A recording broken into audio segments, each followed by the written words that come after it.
All right, ladies and gentlemen, welcome back. The best night of the week. It's Friday. You know what that means. 6 p.m. Eastern Time.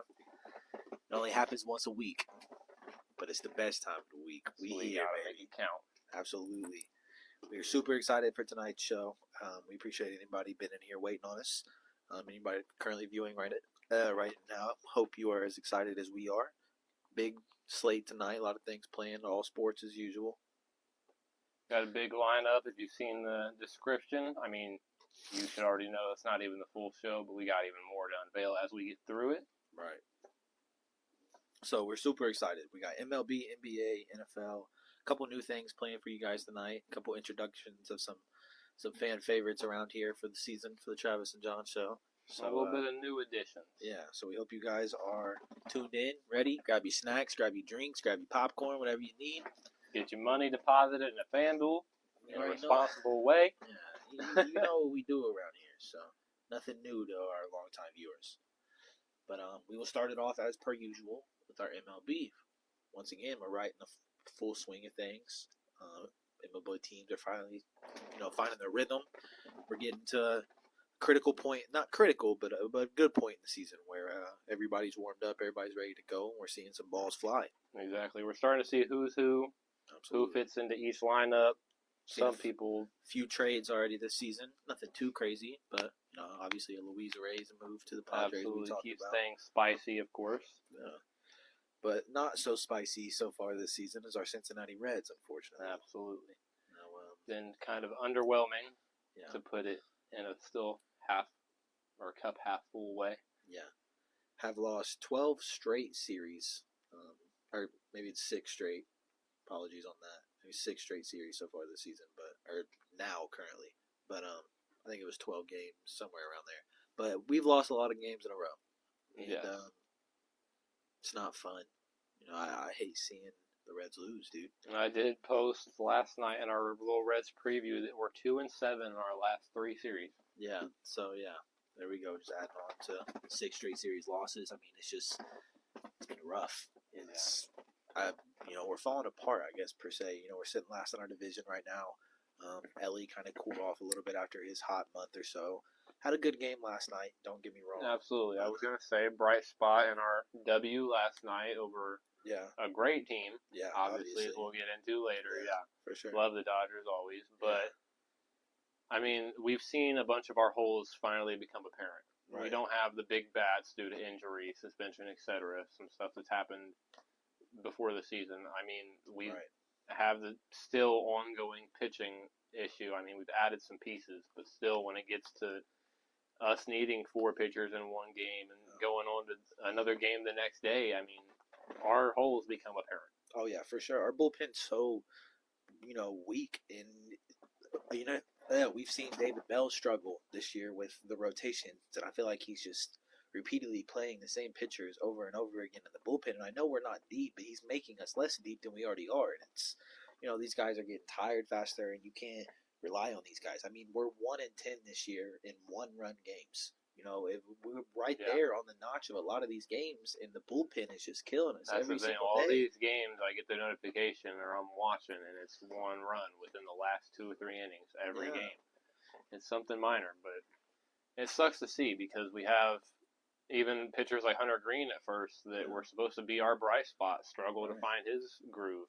Finally getting back into the motion of things. Nick Lodolo, I mean, he's always been great, but obviously it took him a second to get into the season swing of things. So, I mean, it sucks when even our few bright spots are taking a moment to adjust. And then, obviously, we get the injuries that we've been dealing with. Yeah, we get past the 2-3 pitchers we can call decent. And then, I mean, we're down to the players, I mean, who are going to have 1 game out of the next 4. Yeah. 1 good game out of the next 4. Right. And it's just not something you can rely on. I mean, baseball is one of the biggest team sports in the world. You need depth. This is a game where guys get tired a lot faster. It's a lot more strenuous. Yeah, I know this is ironic to say after a W last night against the Dodgers, but this is holes we can't have against teams like the Dodgers. Right. Yeah. I mean, when you have 9 guys that are capable of hitting a home run, stealing a base, we can't rely on just Ellie to possibly smack it out and steal. Was a big reason we won last night. Another going 5 4 for 4. bases, yeah. I mean, when it comes down to the pitching issues, and we got a pitcher that's throwing it down the middle, potential home run pitches to all 9 dudes, it's gonna be hard to come back from that. Oh, for sure. And it just, I know I say it every week, but we are young. You got to keep that in mind. Team has a lot of room to develop. We just signed David Bell. I don't know if you want to be excited or not about that to an extension, but we have the core set. Even if we are, kind of on the lower tier of things this year, we have something to look forward to. I mean, these players are going to get better. They're going to figure it out. And at some point with this roster, if we can keep it intact, we're going to win. Just maybe not right now. There's a lot of positives. The ceiling is still unseeable for this team. They're very young. For sure. And, I mean, they've played excellent with a lot of things against them the last 2 seasons. So I know things right now aren't as beautiful as we love them to be as Reds fans, but still, obviously, don't lose hope. Things to look forward to. Yeah, for sure. And there's still a lot of the season left. We're barely, not even a quarter of the way into this season yet. So a lot of games left to be played. A lot of things can change, and you never know. Maybe in next month, sitting right here in this spot, we'll be talking a little different about how the Reds are playing. Exactly. And my World Series prediction, the odds won't will go look a bit so bad. No, but all baseball fans, I'm sure, are excited. A lot of fun to be had. Big slate tonight. Maybe not too far from now, in the distant future, we'll be talking about Tyler Glasnow, the Reds pitcher. Yeah. Or, we were hoping it was going to be Shohei. Yeah. But here we are. Yeah. We'll have a pitcher that we can, Brent Sutter. Yeah. Who didn't play bad. Yeah. Had a good game last night. Yeah. Speaking of pitchers with good games, I know he has nothing to do with the Reds, but I just want to give a quick shout out to that boy from LSU, man. Paul Skeens, man. What a debut. The debut was great. Yeah, what a first 2 games. Let's just put it that way. What a first 2 games. The first game looked great. Came out with 7 strikeouts in the first 4 innings, and then kind of lost a little bit there. They started hitting off him a little bit there in the bottom of the 5th inning, but it's okay. Still a really good game from him. But tonight, man, just a little bit earlier today, the performance this man put on. Didn't allow a single hit in his second start ever in the MLB. 11 strikeouts. 1 bad ball, no errors. 11 strikeouts in 6 innings against the starting lineup of the Cubs. 6 innings, by the way. My God, people were worried. He's only played 3 or 4 innings in these college games or these, AAA games. Can he last? Can he do it? Yes, I'm here to tell you he can do it. He can last. This is a guy that just won a national championship not even a year ago with LSU. I mean, he is that guy. And he's already proven his point. There's no Jackson Holiday where there's a lot of eyes on you, a lot of pressure, big boots to fill. It's someone that's coming in and looking for bigger boots than he already has. I believe it. I will say it. I will continue to say it. He is the ace of the Pittsburgh Pirates. They needed only 2 games. I mean, he's such a perfect pitcher build. I mean, he's just like what you build in a science lab when you want a good pitcher. He's like 6'4", throwing 102 mile per hour fastballs, 104. 6'4", and no, he's cracking. like 6'6". I think he's even I bigger. know he's huge, and again cracking 100.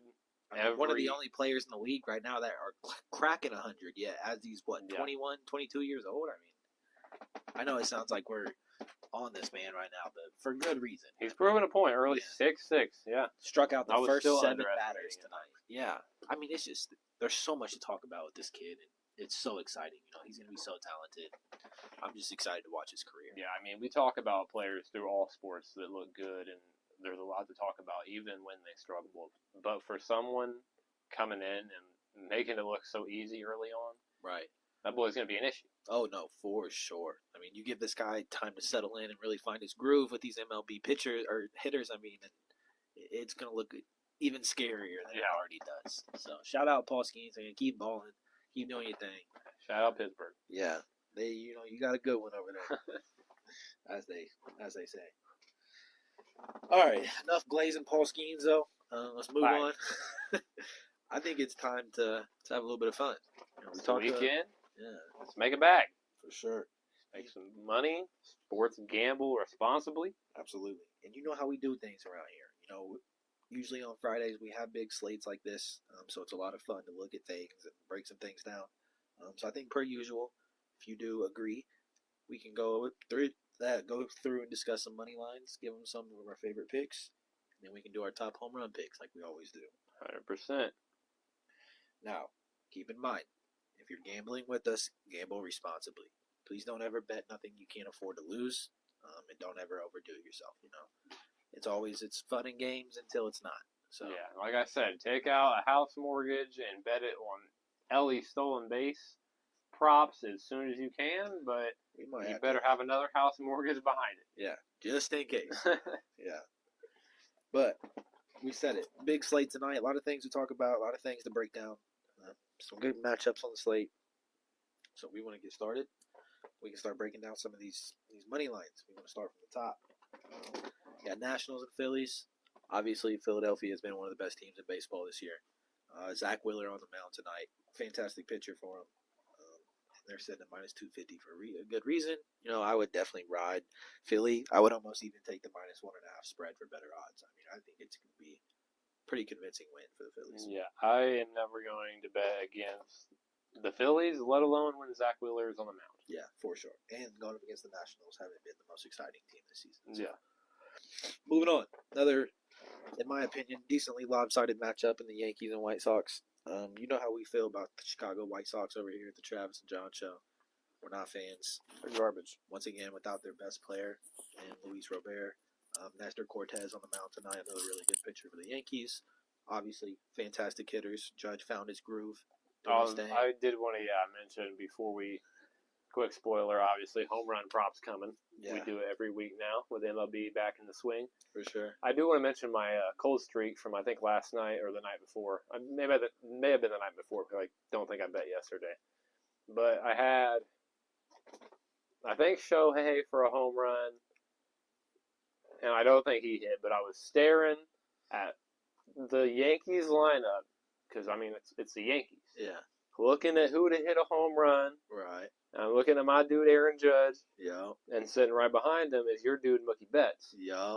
I'm like, man, he's been doing his thing. Yeah. Aaron Judge has been cold. Yeah. So I smacked Mookie. Yeah. And Aaron hit one. Yeah. That's usually how it goes. But here we are. Yeah.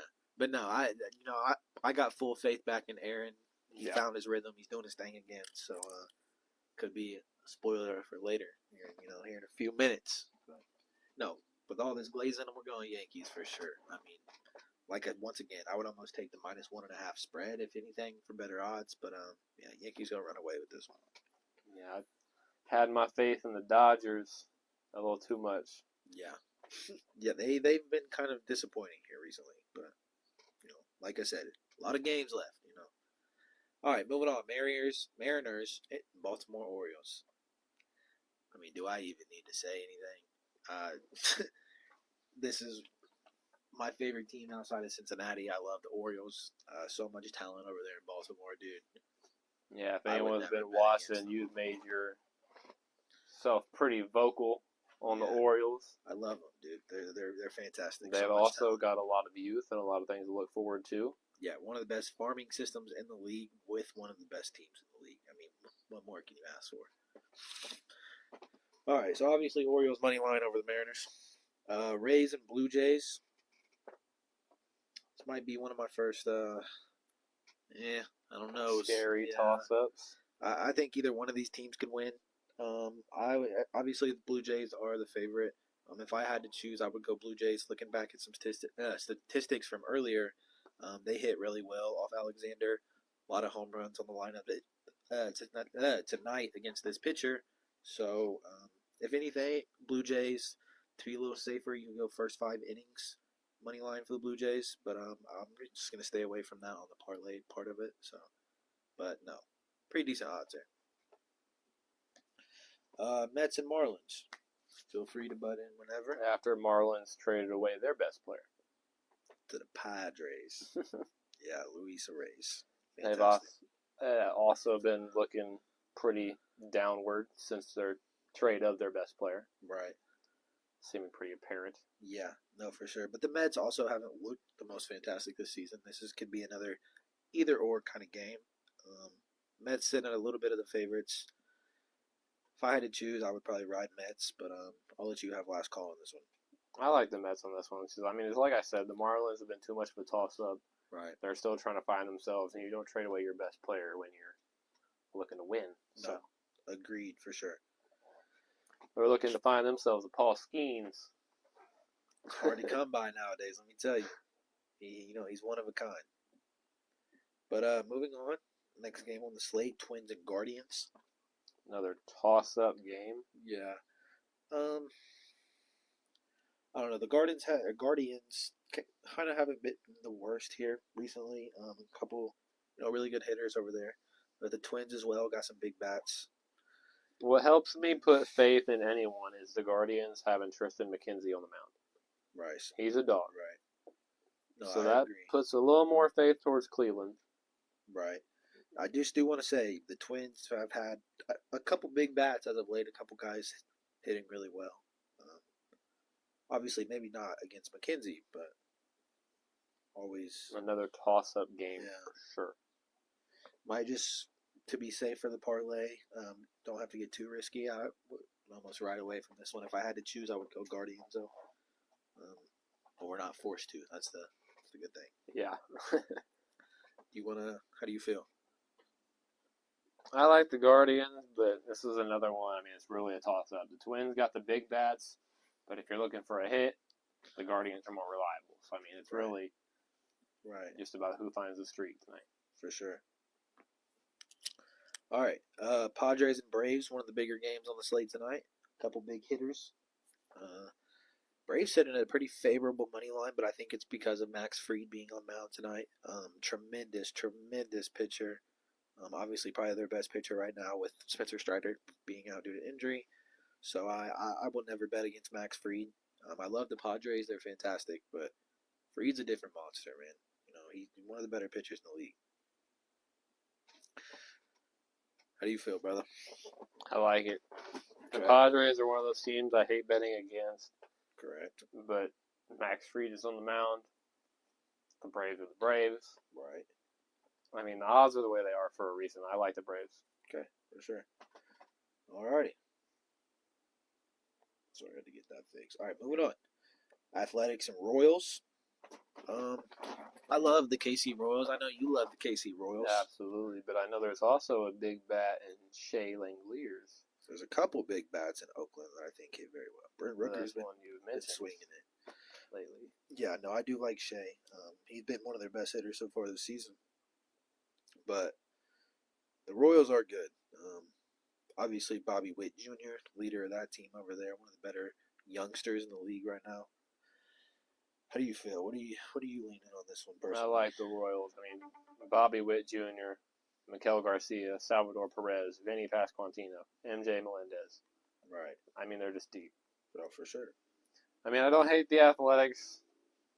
We could have a whole segment about the potential they have. Right. But when we're talking parlay and making money, I like the Royals. All right. And I'm not going to bet against them. All right, I'm rocking with you then. I like it. All right, so we'll add Royals. A lot of favorites tonight, but not a lot of great matchups. A couple lopsided matchups on the slate tonight. Absolutely. All righty. That's a scary thing with baseball, though. I mean, a lot of it can look lopsided and completely go the opposite way. Yeah, no, correct. All right, next up on the list, we have our reigning champions, the Texas Rangers, going up against the Los Angeles Angels. Now, I don't ever personally like betting against the Rangers just because of the big bats they have over there. Yeah, 100%. Just a big three over there that hits so well. The Angels without Mike Trout. I don't think there's much to talk about. I think this is one of the bigger lopsided matchups of the night. 100%. Again, baseball is one of the scarier sports because it can be one of the one-score games, almost like soccer. Yeah. But when it's a team as scary and as dominant as the Rangers, defending world champion Texas Rangers, right, I'll put some faith in them. For sure. That's what making money's all about, though. No, absolutely. It's like buying a lottery ticket, but I mean, it's all better gambling, odds. Right? Yeah, you just get to choose. Yeah, you get more choices. After that is Brewers and Astros. Another could be a really good game tonight. Hunter Brown and Freddie Peralta on mound. Two fantastic pitchers. I know Peralta tore up Cincinnati a lot last season. So. Yeah. No, but yeah, Peralta's. I don't know if there's any Cincy fans still tuned in. Might be some pain hearing that name.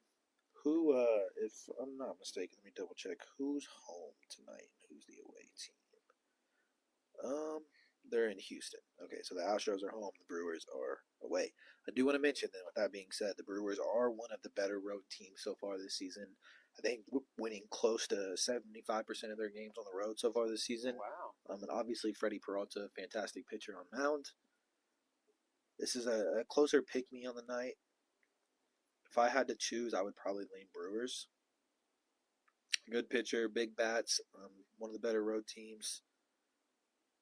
Yeah, I would personally have to go Milwaukee Brewers. Yeah, I like the Astros just from the run they had last season. The playoffs, they were dominant.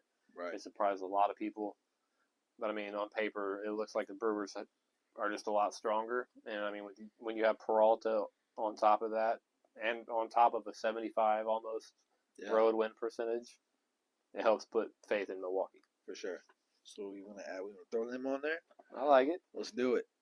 All right, Red Sox, Cardinals. I'm going to let you know right off rip, I'm not a big fan of this game from any aspect. Not at all. Both teams kind of mid. Yeah, not great pitchers. Every aspect. I think the only person with a shot in this game might be Rafael Devers just because of the long time depth he has against Gibson. He's played against him a lot in his career. But I don't know. I would stay away. Yeah, not a parlay favorite. For sure. All right. Next up, the Tigers and Diamondbacks. Could be a really good game. Diamondbacks are a team that's very iffy, kind of up and down usually. Tigers have been okay. Tariq Skubal now, really good pitcher. And a couple of big bats and guys like Riley Green and Spencer Torkelson. Kerry Carpenter's been raking lately. They have some good hitters in Detroit, and I think that's why they're sitting on the favorites tonight, due to the better pitcher on the mound, in my opinion. Another game that scares me a tad bit, just because I know the Diamondbacks can get hot. Yeah. But I don't know. If I had to roll one way, I'd go Detroit. Skewball gives me faith. I just know Arizona has a lot. Yeah, Arizona has a lot of big bats that can get hot any night. Definitely inconsistent in that aspect, but when it comes to a parlay, I'm probably not throwing either one of these on there. Yeah. Just from the fact that it could go either way. No, I agree, for sure. All right, so we can ride away from that one then. We're in agreement. Next up, nighttime game. We're running it back. Reds and Dodgers. Points proof. For sure. We won last night. Really good game from our guys. Frankie Montez on mound. Not the worst pitcher that we have on the roster.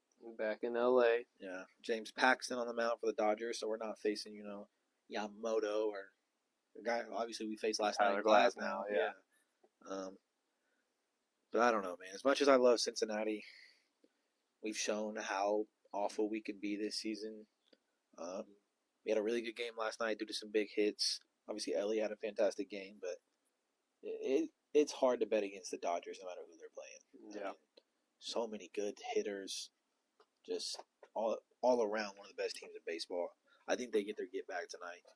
Yeah, I mean, we just talked about it so many times. Having 9 dudes that get hit out of the park, I mean, you could go ahead and say 10, 11, 12. You want to throw in some DH hitters, the bat boy, I'm sure. Right. At this point, I mean, they're deep. No, yeah. And they're good for a reason. Fantastic, yeah. Even more point to prove, the fact that we pulled out a W last night is a big thing. Facts.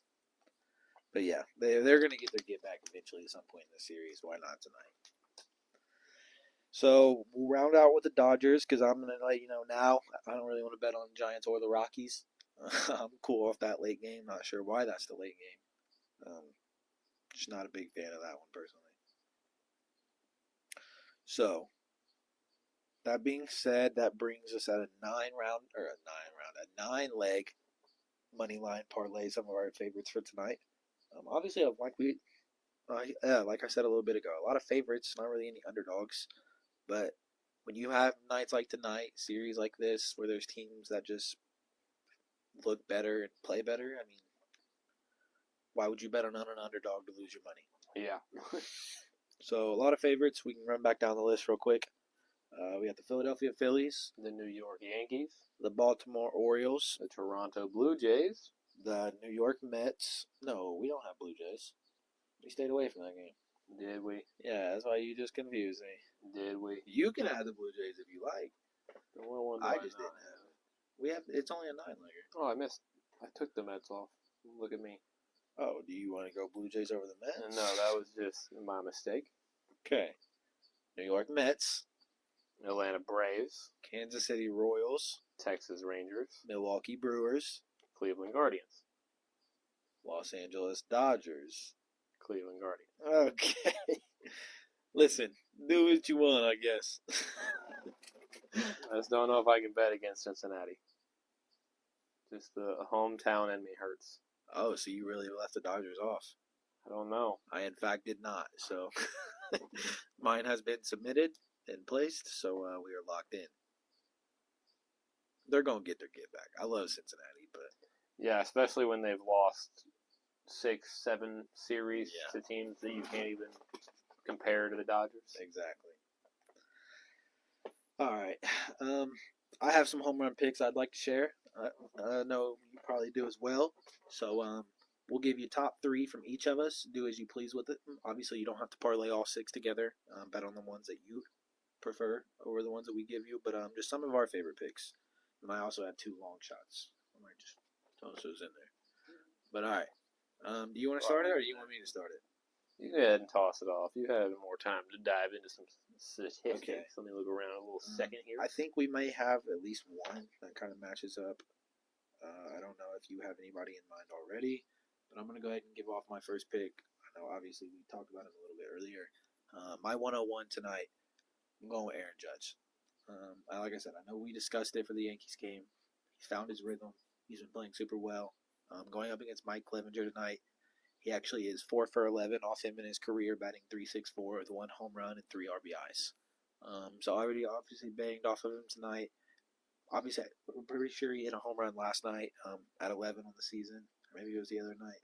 But just Judge doing Judge things. So sitting at plus 200, I believe, if I'm not mistaken, one of the lower odds for the night.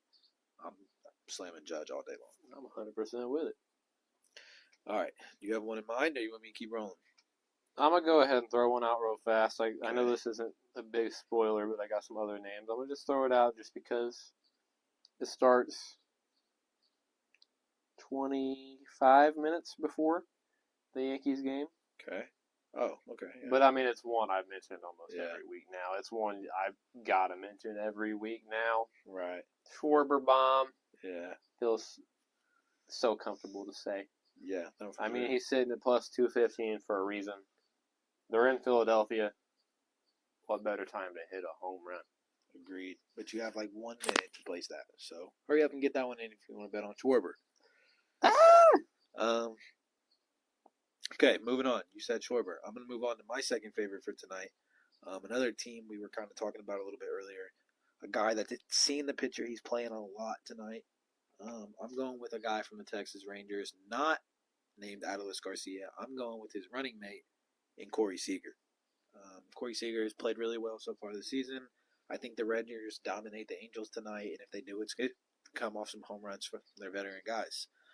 Corey Seager has seen Tyler Anderson 23 times in his career, has 9 hits, batting a .391 against him specifically, with only 3 strikeouts in those 23 at-bats, 5 RBIs and a home run.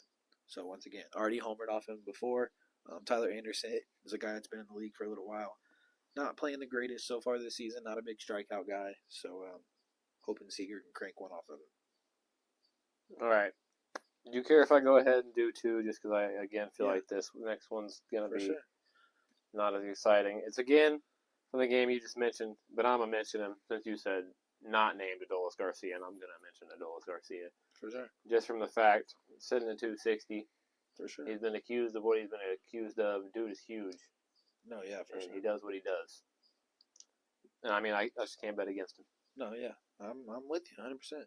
And Nemhard over on every line. Dylan Nelson.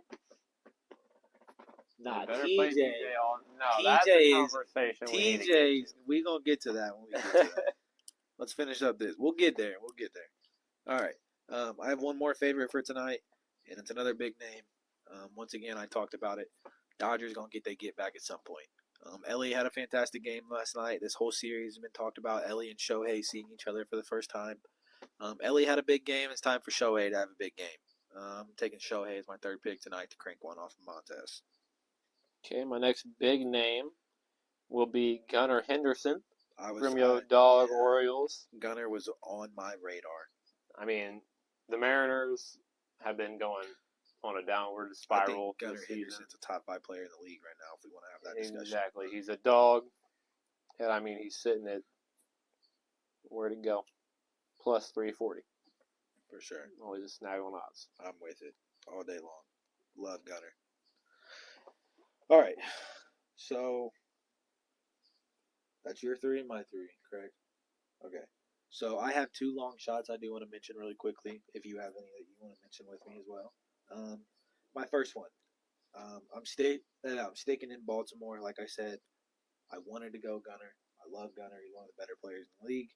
But I'm going to go with another guy. It's a big bat over in Baltimore, and I'm slamming Anthony Santander as a long shot for a homer tonight for 2 reasons. Because he's Santander, always a threat for a home run. And number 2, against Bryce Miller, so far in his career, he's batting 3 for 5, batting it 600% or 600 with 1 RBI and 1 home run. So he's already homered off of him before. The only guy in the Baltimore lineup that has homered off Bryce this season, or not in this season, but in his career. So I'm riding Santander for a long shot. Love it. I had my first long shot. I mean, you could say 2 of these aren't even technical long shots if we're gonna go by the book definition. But off rip, Pete Alonso. Yeah. One that always do. For sure. Playing the Marlins, another team that again we were just talking about being on a downward spiral lately. For sure. But Pete Alonso is one that, I mean, always can be due. No, yeah, I agree. Big bat. Alonso still bangs. Facts. We love Pete. He's actually going to be a free agent this offseason, so. Cincy, shoot your shot. All right, my last one for the evening. My second long shot, the only one I have. I'm going to go with a guy I don't think we've ever talked about before on the Travis and Jon Show. Probably never talked about before at all with each other. I'm going over to Toronto in the Rays and Blue Jays game. And no, I'm not going Vlad as much as I want to. I'm going to go with the guy that bats right after him, batting cleanup tonight. Number 4 in the lineup, Justin Turner, DH tonight. So far in his career, Justin Turner has seen Tyler Alexander 5 times. He's 3 for 5, so batting a 600 with 2 home runs and 5 RBIs. So in 2 of the 3 hits he has against this guy, he's home run, and he's hit in over 50% of his at-bats so far. Yeah, why not do it again? It's a long shot for a reason. Justin Turner, Anthony Santander, Pete Alonso, and finish us off. I got 2 from the Atlanta Braves. They're in Atlanta tonight. The first one isn't necessarily a long shot. Marcelo Zuna, a For dog, been leading the Braves, been doing his thing this season. For sure. MVP candidate. Yes, sir. Absolutely. And then one you could, I guess, say a long shot, Ronald Acuna Jr. Someone that hasn't necessarily been as good as they were, right, but I feel still slept on very much and very due. No, yeah, for sure. I agree. So some fantastic picks from your boys here at the Travis and Jon Show tonight. Bet responsibly. Choose what you want to bet on. Schwarber closed, so I'm pretty sure he homered. That or he's just at bat. I think he's like top of the lineup. Oh, he dropped odds. If he's so at bat, they're going to close it because he could be. Or no, it's middle of the first. So he's about to be at bat. So he's the first up. He hasn't went to the mound yet. But he is up in like a matter of seconds. So that's why it's closed. Makes sense. Alrighty. So with the favorite home run picks out, money line picks out, baseball talk over with, that about bring us to a close for the baseball section tonight. Hope you guys enjoyed that part of the show, but some more bigger things planned. We're excited. Next up, following the schedule, it's NFL time.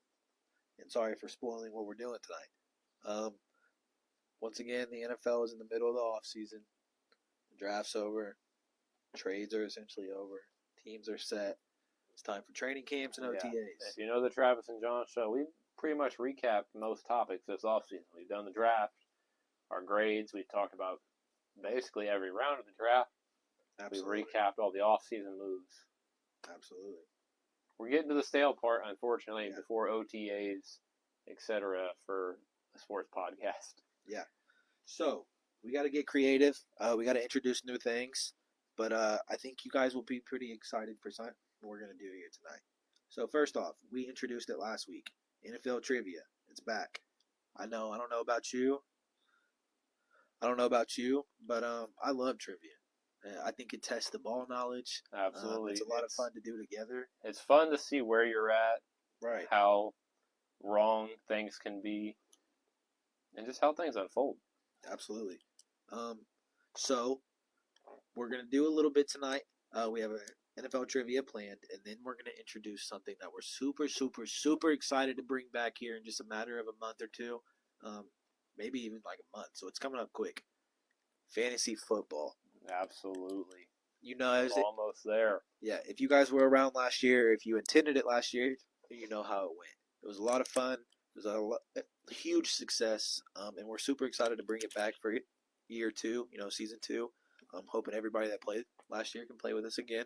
Absolutely. The Travis and Jon Show has a free and paid fantasy football league that we run each season now. Yeah. And we will have sign-ups and everything on the Facebook page when that time comes. But right now, we're going to introduce it back with a mock draft. This is something we did last year. We did some mock drafts, and we asked you guys who had the better team, whatever, such and such. So we're going to go one-on-one tonight in the same mock draft, and we're going to let you guys decide who has the better lineup. We're basing this all off what we know now. Obviously, like we said, the draft's over. We know some starters. We know how things are going to look, so should be a lot of fun. Exactly. I'm excited. Absolutely. Bring up a lot of discussion that needs to be had. A lot of talk about some of these players and teams that I'm sure everybody will be excited to dive into. Absolutely. Alrighty. So we mentioned the NFL trivia. I think it's time to get into it. Now, I'm a little nervous. Hold on. Before you look. This is going to test our knowledge. This is a good one for us. I think this will be fun.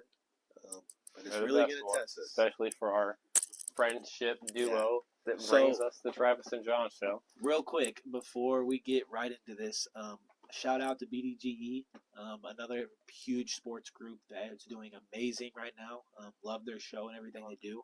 This is actually on their website. So if you enjoy trivia, they have a daily trivia game every single day at bdge.co. So go give that a check out. Just a huge shout out to them before we get into this. Absolutely. This is actually their daily trivia game for today. So the title is called Bench Warmers.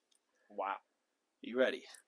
Name every backup QB for every team heading into 2024. Ooh. Based on who the teams have listed as QB2 as of today. So 32 points available, 32 teams. We get 5 strikes as a team. I go first. I already know where you're going, and I'm a little nervous because that's the first one that came to my mind. Now, I feel like listen. Got me. I feel like a few of these are going to be toss-ups because I'm just going to mention it for example. Drake May and Jacoby Brissett. That's a QB battle. Yeah. Bo Nix, Jarrett Stidham. Whatever is going on. That's a QB battle.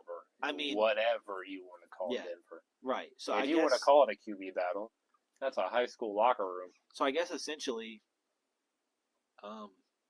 it's just going to be whoever I guess people think right now. Okay, so yes, I'll let you have the 101. You can go ahead and rip one.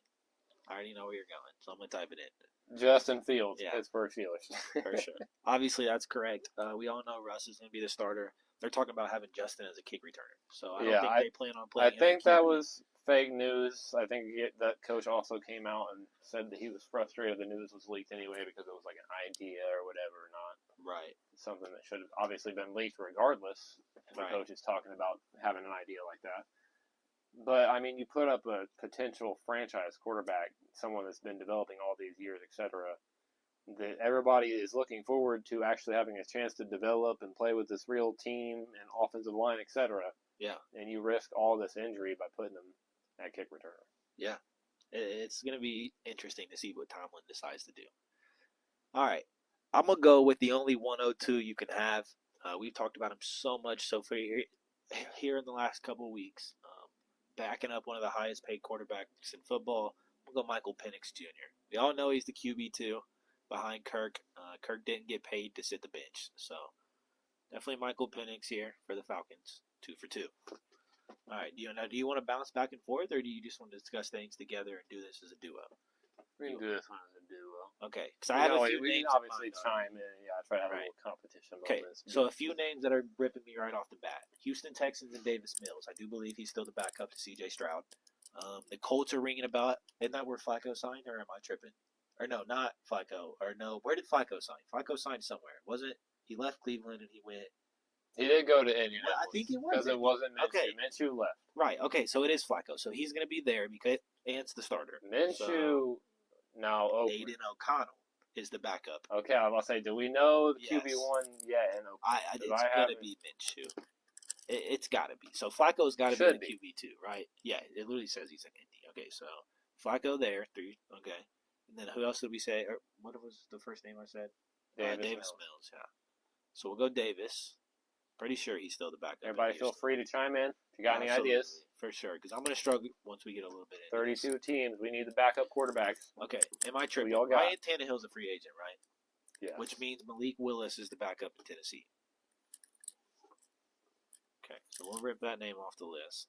If I can type Malik Willis. That's wrong?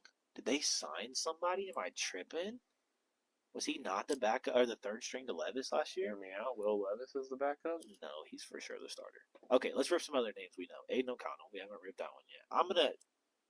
I'm almost positive they're gonna start Minshew, right? Yes. Okay. Aiden Chicago. Tyson Bagel. Tyson Bagent. Bagel. It's a good pool. Thank you. All right. Let's keep going. Let's see. Let's look at some teams. I know these names. I just got Broncos fan. If you're still here, you want to chime in about whoever you think your guys' QB2 is, because you got 8 QB2s and not a single QB1. Okay. Any other names that pop out to you? Who's the backup in New York now? If it's not Zach Wilson in Kansas City. Well, it was Blaine Gabbert, was it not?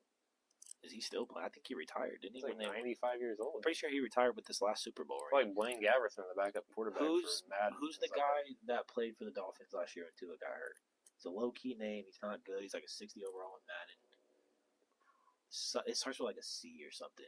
Cooper, Cart. I don't know. It's something like that. Brock Osweiler. Yep, love it. Is he really the backup in Denver, or is he just? Did they pick Brock back up? No way. Let me find out. I'm not buying that. Okay, where does Oh my God, why am I blanking his name? Hold on. Okay, you gotta help me out here a little bit, brother. I told you we were gonna start blanking on some of these. Sam Darnold, where does he play? Minnesota. So are they counting Sam? Is Sam or JJ the starter? It's gotta be Sam, right? No. They're not gonna start JJ, right? Should. In my opinion, you don't take a quarterback in the first round not to start it. Where's Taylor Heineke playing? Is he still? He's in Atlanta. Washington? No, he was in Atlanta last year, so he's probably the third string to Phoenix. Who is the guy in Washington? Did they sign somebody? Because obviously it's Jaden Daniels is going to be QB1. Who led the season? Sam Howell got traded. Isn't he in Philly? Ooh, Kenny Pickett. That just rang a bell. Is he QB2 though? He has to be. Sam Howell led the season last, or led the league. Is he? Hold on, I'm gonna look up Sam Howell because it has who they played for. He plays in Seattle, so he is the QB2 because Gino's gonna start. Yeah. Okay, so Sam Howell. That's right. Who was the one I was about to type in? I lose my train of thought so easily. Who was the first one we just said? Cooper Rush, Dallas. Okay, that's right. But I just completely lost whoever the first one was. Cooper Rush was right. Good job. Who did we just? Kenny Pickett. There it is. That's the one I didn't type in. Pick show. Okay, Kenny Pickett. Yeah, that's right. All right, let's keep rolling here. We're doing okay. The Lions. They decided Jared Goff to a historic extension. Right. Who's the backup? We don't care who the starter is. We've seen Jared Goff. Who's the backup in New Orleans? Is it going to be Rattler? That's what I was going to say. Is it Rattler or is it Taysom? Not Taysom. No way, right? Depth chart wise, that wouldn't surprise me. That's what scares me with the Saints. That's why I didn't say anything. Okay, we got to start ripping some of these questionable ones. It's either Drake May or Brissett. It's either McCarthy or Darnold. Who's the backup to Burrow? Who was the guy that had a fantastic year last year when he got hurt? Oh my God, what's his name? I picked him up in Brown. fantasy. No, I picked him up in fantasy, bro. Jake? What's his name? Ooh, I think you're onto something. Jake Browning. Jake Browning. There it is. Good pull, baby. Yeah, Tennessee fans, stand up. yeah, he's for sure the backup. All right, let's keep moving. We're doing okay. Who's the backup to A-Rod? It's not Zach Wilson. Yeah. Who else did they have on roster? Who played without Zach Wilson? Is it that one quarterback they drafted from Florida? Jordan Travis. Is he the backup? See, that's the thing. Is he listed as QB2 or is he These like are so a depth chart thing? Yeah. I just don't even know what the rip here. Oh my God. Who's the backup to Jordan Love? Aaron Rodgers. Who's the backup to Bryce Young? It was Sam Darnold. He's in Minnesota now. Who's the backup to Kyler Murray? Who's the backup to Brock Purdy? Drew Lock. He's a backup to where does he play? Who's the backup? He used to be in Seattle. He's in he with the Giants. He's the QB2 though. Daniel Jones the starter. Okay. Who did I mention was the backup in Seattle? Did we already rip Seattle? Yeah, we did. Sam Howell. Okay. All right. Baker, and who's the QB2? Wait. Tampa. Hendon Hooker. Is he the QB? He's plays for Detroit. He's got to be QB2. There's nobody else. In Detroit? We'll rip it. Oh, I clicked the wrong. That's pain. That's unfortunate. That was right. Good job. Thank you. Good pull. All right. Who's the backup in New Orleans? It's not Rattler. We got to test it at this point. Is it Taysom? Say Rattler. Say Rattler? Who is your opinion going? I don't know. Rattler's looked good so far. We got to say, like, off of quarterback, it's got to be Rattler, right? Okay. There's no reason to That was wrong. It's got to be Taysom. That's so tough. He's not even on here? So who's the backup in New Orleans? Am I tripping? It's not Jameis. He left. Where did Jameis go? Shit. No. He went to Cleveland. So he's the backup to Deshaun Watson. We're rolling. We have one fluke strike from accidentally clicking. So now we only have 2 strikes left. We're doing okay. It's going to be scary to test the Drake May. We're going to know these as soon as they pop up. Oh, yeah. 100%. We know every name. All right, let's start ripping some. Who's behind Justin Herbert? We've never seen him. Justin Herbert's one of the healthiest quarterbacks in the league. He's a young guy. I'm looking Stick. at it. Easton Stick. There it is. Ah! I literally was staring at his face in my mind. All right, let's roll. All right, we're doing good. All right. Titans, I don't know if it's not. I swear Tannehill's a free agent. Is he not? Let me see if they still have him listed in Tennessee. It's got to be Tannehill then, right? Is he still on roster? He is not. We're at 4 strikes. You had to test it. Who's the backup in Tennessee? Am I crazy? We have 1 strike left. At this point, probably D-Hop. Well, we know some of these could be. Let's see. Do we know the Bills' backup to Josh Allen? Kyle Allen? Is it? We're not going to test it. The Dolphins. Who's the backup to Tua? Clayton Tune somebody, but it's like something. Is it Morgan? Is it Clayton Morgan? Am I tripping? Am I putting 2 names? I'm going to look up Clayton, see what pops up. They have a database. Yeah, that's not right. It's got to be, I swear it's like something Morgan. James Morgan, Tanner Morgan? No. Okay, we'll move on because I don't know. New England, God only knows. It's either Drake May or Jacoby Brissett. Who? Tyler Huntley. Does he still play? Ooh, is it? Well, let's see if he's still in Baltimore. What does it say? Cleveland, so no. Okay. I clicked it trying to click out. Okay, don't look at the names. We'll restart because we know some of these. Okay, we'll just go back. We'll have to re-put in the ones we just guessed, but it's okay. You know, it's all about making mistakes and fixing them. Because we had 3 strikes. Oh, it's not gonna let me. Okay, well I guess it's over. It's the daily trivia. trivia. So, Mitch Trubisky. I was about to say I didn't think he got signed anywhere, so I can't say that I knew that. I knew that. Drake May, I figured. Josh Johnson. Tyrod Taylor's the number 2 in New York. I didn't know that. Mac Jones. I forgot he got traded to Jacksonville. Mason Rudolph. They did sign Mason. Zach Wilson. So who's the starter? Bo Nix. Wow. Ooh, Marcus Mariota. Sean Clifford. That one I wouldn't have got. Yeah. So they do have McCarthy as the starter. Sam Darnold. That's crazy. Andy Dalton. We should have known Who that. is Jake Hayner? He's the dude we dropped in like the 6th round last year. Kyle Trask, What are y'all Desmond doing? Ritter. That makes sense. Garoppolo signed in LA. Why did I not know that? And Josh Dobbs signed to the 49ers? Okay, some of these I didn't know. Okay, well, great trivia. That's what the trivia is for. We technically only have 3 strikes. I misclicked twice, so That's all I'm saying. we could have got a few more of those. At least 2 or 3. Yeah, at for least. sure. All right, so you know what time it is.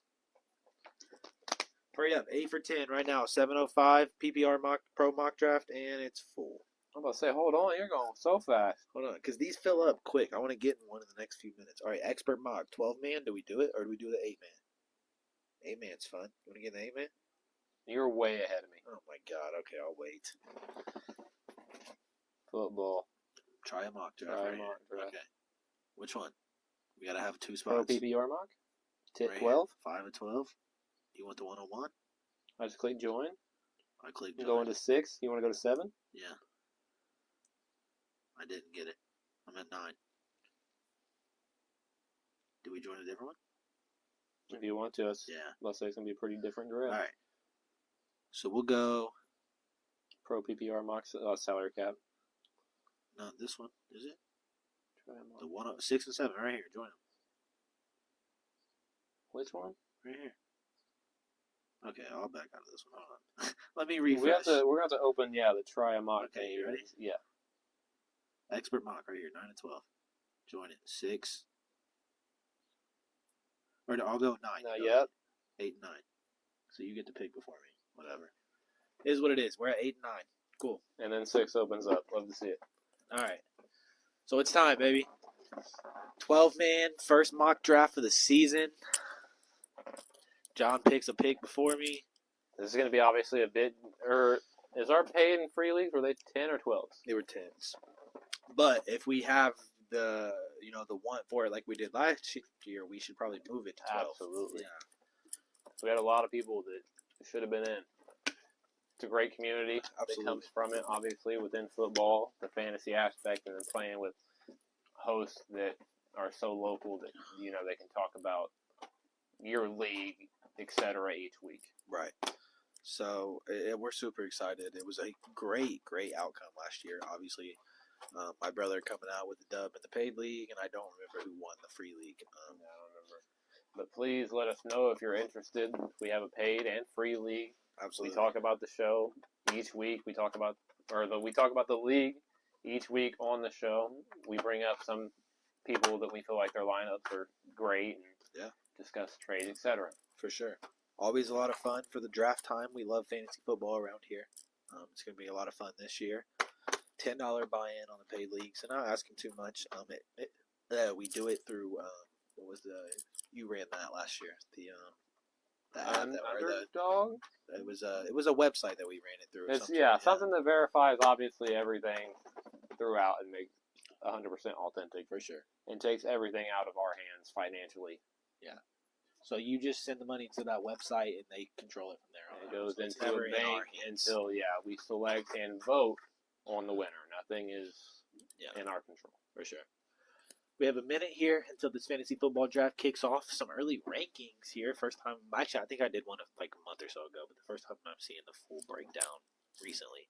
I want to talk about something real quick. I think I mentioned it last week before this draft gets going. We're going to have to fill in times that we pick anyways, whatever. But Kyron Williams, dude, I don't know how to feel anymore. It's a scary thing. I'm super excited for him. I love him to death. He was fantastic last year at top 3 fantasy football running back. I was on him all year long. Helped me win a lot of those one-on-ones we had with his 25, 30, 40-point games. Because there was nobody else on depth chart behind him. But now you go out and you draft possibly the best college running back of last year. Championship winning. Blake Corum, a guy who led Michigan in yards, touchdowns, touches. The reason they were champions. The reason that there was so much controversy around J.J. McCarthy. And because not Blake being Corum, a franchise quarterback. Because Blake Corum put Michigan on his back. Yeah. So in a literal sense. It's going to be terrifying drafting Kyron Williams this year, just known for the fact that he's probably going to split some carries with Blake. You don't draft him not to play him. So keep that in mind. And what was it, second round as well? Yeah, or third round. Second or third round, something like that. I know you heard it. It was beautiful. Beautiful. All right. Okay, well, people are flying. Brees Hall's the Yeah, we're already number on 3. two. They expect Brees Hall to be the second best fantasy football player this season. That's crazy. A-Rod back. That's wild. Crazy. Garrett Yeah. Wilson having a rise, absolutely. Yeah, Mike Bryce Williams. Hall, not necessarily. Bryce Hall's a corner. Did I say Mike Hall? No, you said Bryce Hall. Bryce, yeah. Bryce Hall's a corner. Sorry. Come on. He'd be a great corner. Yeah. All right, we already got some people going to auto. Bijan. Oh, no, he didn't go auto. He took him. He just waited. A dog. CD flying off the board. Someone I mentioned a possible Opoy. Who are you going? I don't know. I'm scared. You're up at 2 picks. Or 3 picks. All I'm going to say is someone that I There goes Reek. love and take as a 1 every year is still there. I know who you're talking about. There's a lot of good people left on the board here later. I feel like fantasy football is gonna be so much fun this season. There's just so much absolutely. talent, By the time we get there, we'll have an interactive board on the screen. Oh, for sure. Obviously, we're gonna have all the fans here from our leagues joining. For sure. Fantasy football is gonna be a blast, baby. All right, you're up, On brother. the board. Pick 8. I picked Someone right after you. that should have been the number 1 pick. I think. I don't know. I like it. I'm scared, but I like it just because I like the quarterback. We only got 12 seconds. I'm taking it. Justin Jefferson. Yeah, you had to. Vikings. I figured you were gonna go Jamar Chase, honestly, but I was gonna go Jettas. But with you going Jettas, I'm going Jamar. Absolutely. I mean, Joe Burrow's favorite target. He's back and healthy. I do want to mention while we got some time to kill between picks, I got some beef to kill with the NFL. Let's hear it. I understand Joe Burrow's a babyface, and a lot of people love him, Cincinnati or not. Right. But the fact that the other three AFC North teams have the 32nd, 31st, and 30th hardest schedules in the league, and Cincinnati Bengals have the easiest, it's a little crazy to me. They're almost making it to where my man is given the playoffs. Here we go. The excuses start early. I'm not starting no excuses because if anybody's going to be a number 2, it's going to be the Pittsburgh Steelers. But all I'm saying is that Steelers hardest schedule, then I'm pretty sure it goes Browns, Ravens. Cincinnati. Saints have one of the easiest schedules, and we'll probably still lose like 10, 11 games, so it's whatever. It's okay. You guys are in a rebuild. Yeah. Hopefully Spencer Rattler fixes it. He's still QB3, so I don't know what he's going to be fixing. Who's Jake Or Hader? 4, yeah. I don't even. We literally took him in like the Has he played? 6th round. No. No, I'd put Taysom Hill above Jake Hader. And he's not even listed as a quarterback this season, I guess. Yeah. Okay. I'm back on the clock, baby. My guy's still here. I don't know how he fell down this far again. And a run-first offense is going to have so many opportunities. I'm going Derrick Henry, baby. I think he's still got a lot left. Derrick Henry's a dog, bro. And now in Baltimore with Lamar, it's going to help take some pressure off of him, get the looks off of him. It's going to be exciting. All right, we're on the running back wave. And I love the board here. There's a lot of potential on this board if we can get into this conversation. Yeah, the turnaround from 2 to 3. But with 10 seconds, you got to take the reigning championship winning Isaiah Pacheco. For sure. He was a dog. But now while we got some time, I mean, the board, Travis Etienne Jr., who looks, again, primed for a great season. Through the first 12 weeks, had the most touches in the NFL? Yeah, Joe Mixon, now with Houston, again, such a deep offense that he could be in for a prime offensive season. Yeah. Josh Jacobs, now in Green Bay. Yeah. I mean, could that drama have been so uplifting off man's shoulders he's going to lead the league? Right. I mean, he's been one of those guys. And we've seen how well the Packers played to end the season last year, so who's to say they don't come in just letting Jacobs do his thing? Exactly. Kenneth Walker, who has led the league in yards and fantasy points. Yeah. Alvin Kamara, who is now obviously a bit past prime Kamara time, but still a dog. Still a dog. And obviously with so many question marks around everything else on the offense, looks for a decent offensive load. For sure. James Cook, as always in Buffalo. My man. With less targets for Josh Allen. Devon A-Chain in Miami. Yeah. It's a deep board. Oh, for sure. If A-Chain can stay healthy, he might take that spot from Mostert pretty early. Young talent like him, why would you not give him his opportunities? Already got some players added to my queue. I think I know where I want to go here with this next pick, if it goes my way. Kind of looking down the board a little bit. A lot of big names left, dude. It's crazy to see how things change every year. Like, I mean, The rankings, yeah, and all. it's always so much different than the year before, which obviously, but like, there's just like, I'm going to mention him because obviously you picked before me, but like, Travis Kelce is still here. We're halfway through the third round. Like, what? Yeah. Ranked all the way down at 31?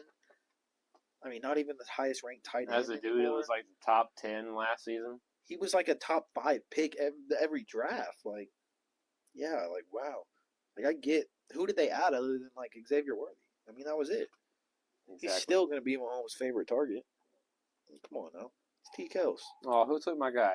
Oh, he took him. Marvin Harrison Jr. No, I had Stephon Diggs. That's who I had. Dang. Off the board early. Diggs just went. That's crazy. He was like ranked in like the 50s, I'm pretty sure. Someone reached on my boy. Oh well. You adjust and you read, you recoup. You figure it out. You game plan. Beautiful All right. setup. You're up, brother. I know this is a team you normally talk higher about, but I mean, he's done his thing. There's controversy around Stephon. Yeah. If there's an injury, etc.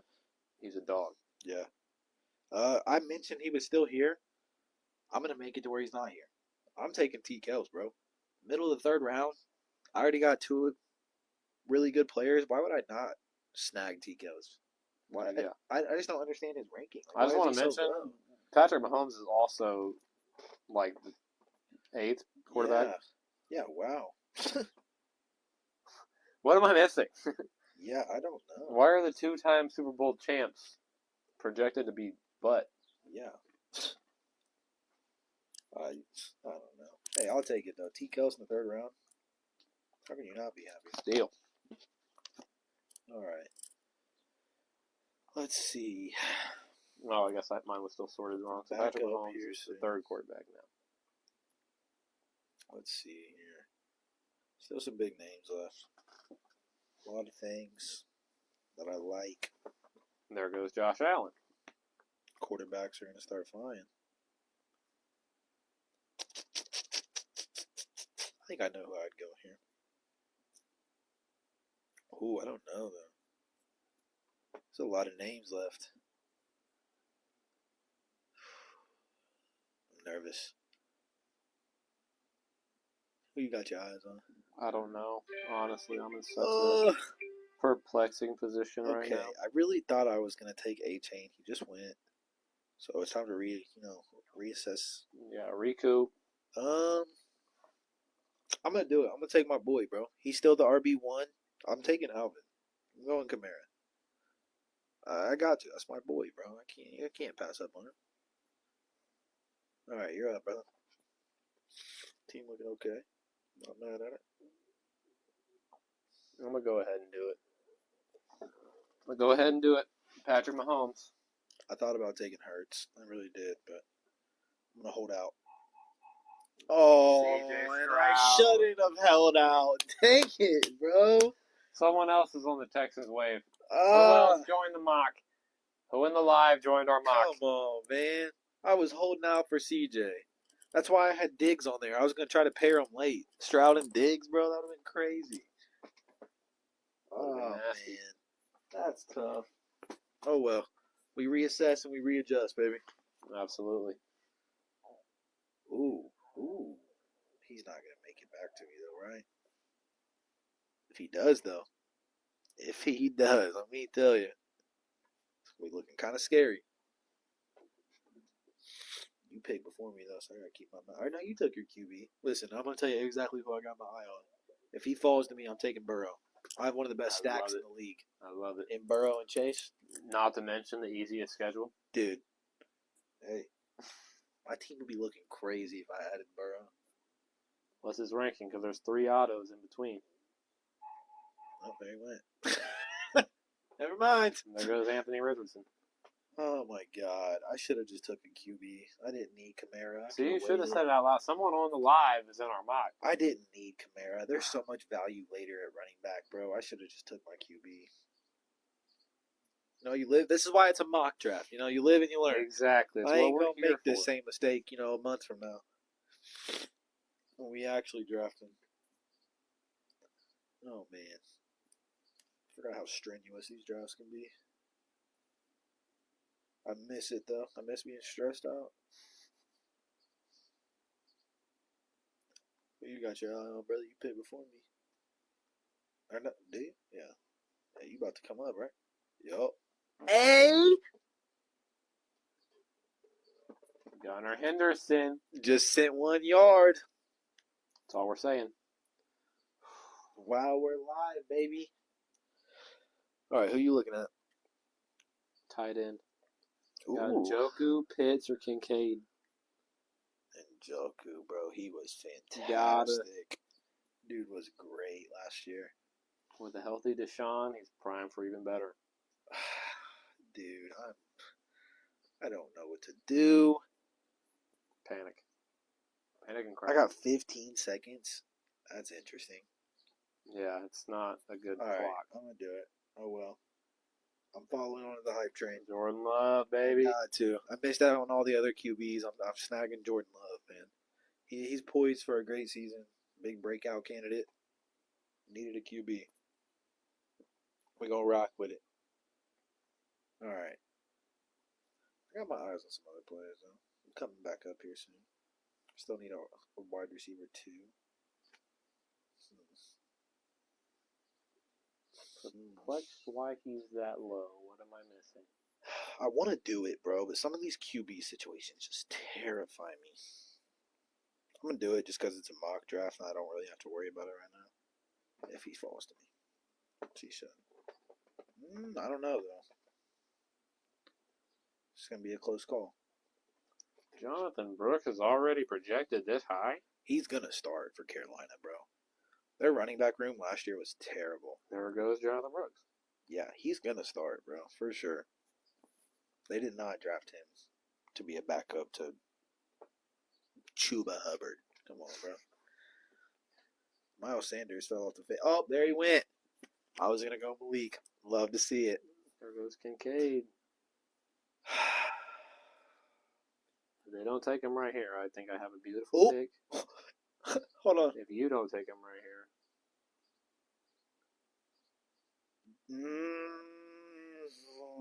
I got to. Okay. I just want to mention. Oh my gosh. We're like that, dog. Aaron Judge just sent 1 yard. So we already, 2 of our top picks already cashed. Exactly. We're That's like that. saying. All right. That's all I'm saying. Who'd you take? I didn't see it. Nick Chubb. He was still there. Prime for a great season. Oh my God, what a snag. I didn't even see him. Props to you, bro.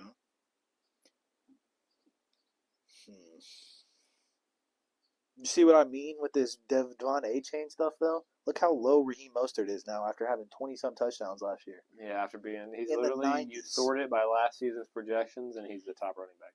That's insane. And he's literally, like, almost ranked 100. All because A-Chain has so much potential. Yeah. All right. I like my team. It doesn't look horrendous. Not bad for a preseason mock to start the year. Do I cash out the home run picks? Do I cash out? Did you parlay all of them? And no, I cashed out Gunner, Aaron Judge, and Adolis Garcia in one. I did not pair the two. And another one I did Schwarber, Judge, and Garcia. Dang. So you looking? So let me see the other one. Now, is it? They're in the bottom of the second. They're already 2 for 3. Where's the other one? Oh, it's a 3-leg. That shit. That's hard. See? Excuse my language. Sorry. Adolis Garcia, I was a little behind always the scenes projected to be like that. And all of our money lines are currently winning. Just wanted to put that out there. We're like that. All right, let's keep moving. Who's on the clock? One of us are, right? I'm up in 2 picks. Okay. I don't know. Everybody is skipping Rashee Rice, even in the mock drafts, bro. Because you don't know what's going to happen with this guy. Yeah. At all. All right. Let's see where you going. I would have literally 2 of almost every team besides Houston.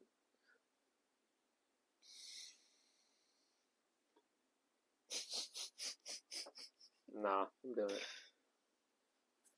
Dang. Take your little pairing. Yeah, Watson. that's tough. Kind of where I wanted to I go. was thinking of Addison, but then I'd have 2 from Kansas City, 2 from Cleveland, and 2 from Minnesota. I do like Addison a lot.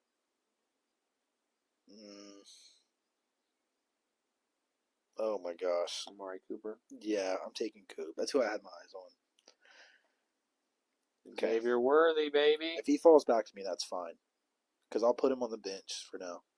Because I was going to take Watson low-key. I'm going to take Jaden Reed, though, if he falls back to me. I'll still have a pairing with Jay Love.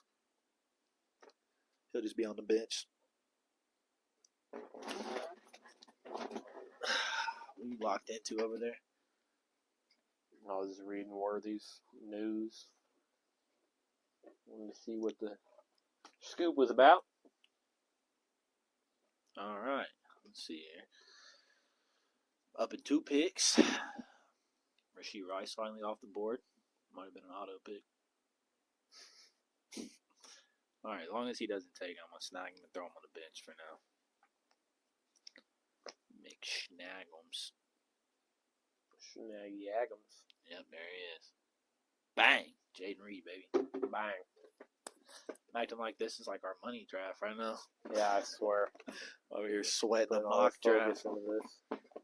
Hey, my Just team- because right now he's the running back 1. Oh, my. Yikes. Nah, Rico Dowdle and Deuce Vaughn are about to split carries with that boy. For sure. Rico Dowdle dang near split carries with Pollard last year. Yeah, there's gonna be something else. I feel like Zeke gets like 3 touches a game. Not a fan. I just want to let you know, though, I'm going to give a little insight real quick. You know, I've been thinking lately. I've just been thinking about betting on football. That's not You know, a I've good just thing. been missing betting on the NFL. And missing all of them. Yeah, and I think week 1, I'm going to slam a 3-leg running back touchdown parlay. It's going to be Derrick Henry, Saquon Barkley, and Tony Pollard. All the top 3 running back movers this season. And then I'm going to throw a long shot on with Josh Jacobs and Aaron Jones. I like it. I'm just saying. I've been browsing, you know. I've been thinking. Getting my feet under me, ready to bet on football. Get my feet underneath me. Learning things. Getting prepared to lose all this money. Absolutely. I don't lose on nothing, you know, unless it's football. Exactly. We do things the proper way around here. Oh, man, this draft got bad quick. The names died off. There's a bunch of auto drafts now. We're on the bench. Austin Eckler is at 113. Oh, my God. He was like the best fantasy player in football 2 seasons ago. Now he's projected behind Brian Robinson Jr. Oh, my God. That's all I'm saying. If Antonio Gibson wouldn't have moved teams, he'd probably be the 3rd string. Lord. All right. You're about to be up, right? Nope. You gotta be. What do you mean no? 5, 4. There it goes. Auto pick. Romo Dunes. That's who I was going to take. That's tough. That's real tough. You want to take Keon Coleman? We have the same brain because that's literally who I was about to click on Good. before you told me to. Because I baited you. The fact he's projected underworthy is taking crazy. Brock Bowers. I love it. But the fact he's projected underworthy is crazy. I know he's with the Chiefs, but he's got development, etc. Keon Coleman's essentially the wide receiver 1 in Buffalo. For sure. Hey, Taysom Hill's on the board at tight end. I told you he wasn't a running back. Or running back. I mean, he's everything at this point. See? I'm back Swiss on the Army clock. That happened quick. I'm taking my backup QB. K-Dub, baby. Wow. Or C-Dub. C-Dub. Caleb Williams, baby. Backup quarterback. Move. Friar move.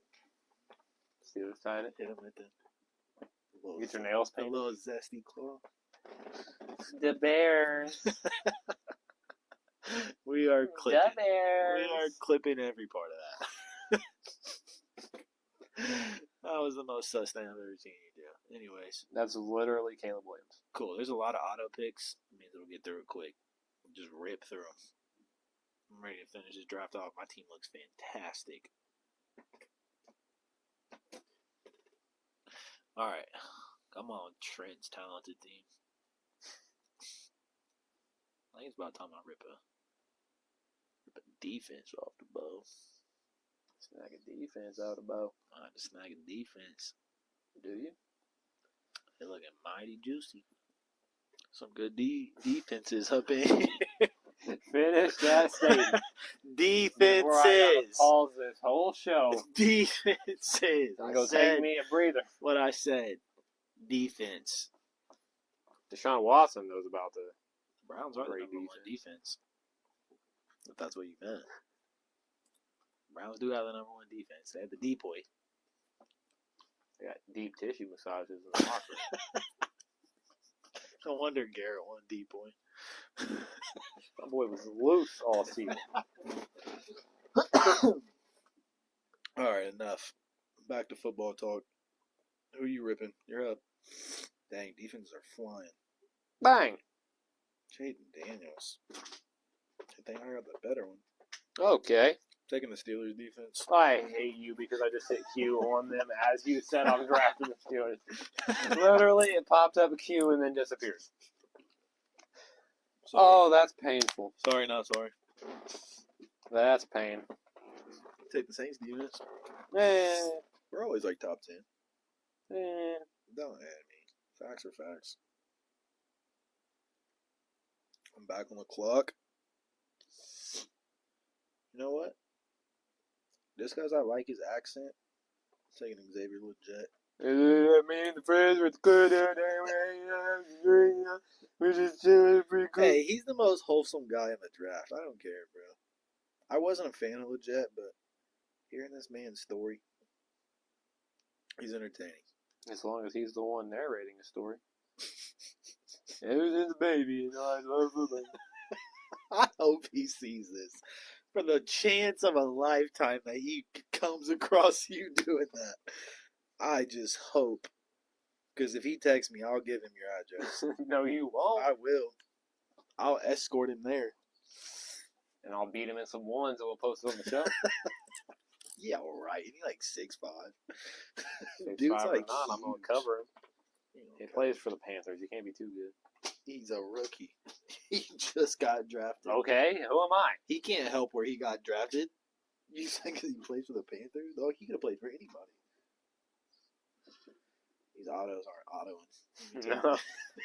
Ben's best team's taking their time. Yeah, what are we doing? Jake Elliott, kicker. Love these teams filling in their ripping holes. Kickers already? Kickers like my last pick. Cam's cool team. Interesting. Pretty cool team. Yeah, I guess. Who you driving? I don't know. I do. I don't. No, I'm drafting. There you go. You up? Don't take my guy. I highly doubt it. Who's the RB1 in Cincinnati? Who took Mixon's spot?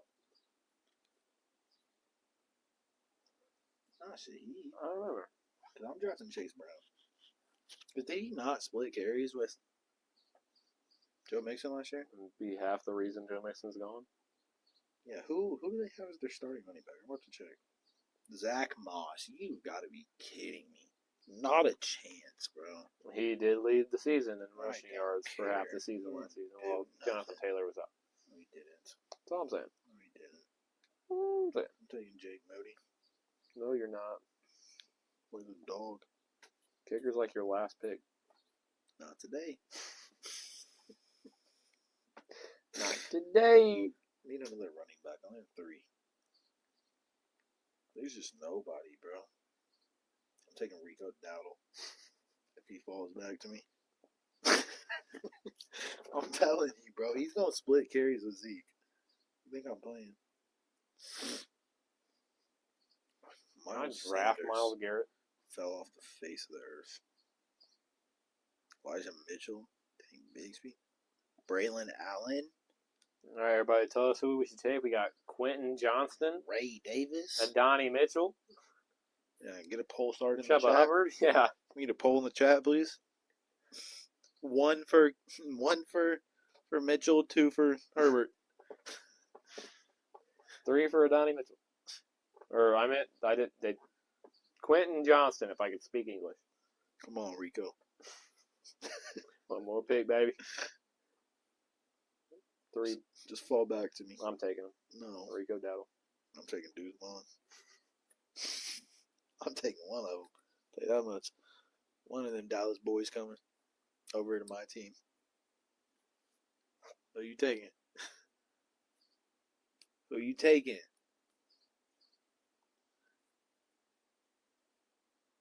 Okay. Thought about it, huh? I bet you did. I bet you wanted to do it, didn't you? I know you did. What do I need a backup of? Should I get a backup tight end? I got Bowers. Yeah, do you? Go another wide out. Can't ever have enough wide receivers.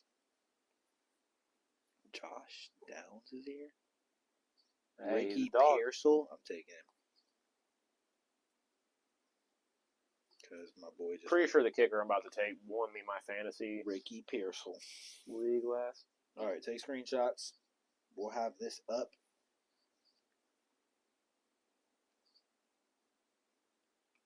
There we go. What'd you take? Kicker? Yep. Take one off. All right. Love it. We can give them a quick rundown while we live on the show. I'll break down my team. You break down yours. My starting lineup goes Jordan Love, Derrick Henry, Alvin Kamara, Jamar Chase, Zay Flowers, Travis Kelce, Amari Cooper, Steelers defense, and Jake Moody. Bench consists of Jaden Reed, Brock Bowers, Caleb Williams, Xavier Legette, Chase Brown, Rico Dowdle, and Ricky Pearsall, a.k.a. the 2024 draft class. Essentially.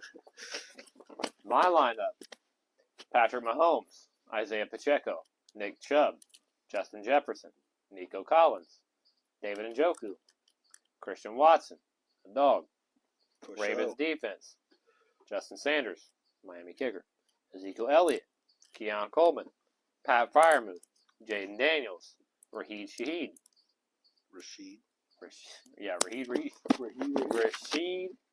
Shaheed. There it is. Tyler Algier. There you go. And Alexander Madison. There you go.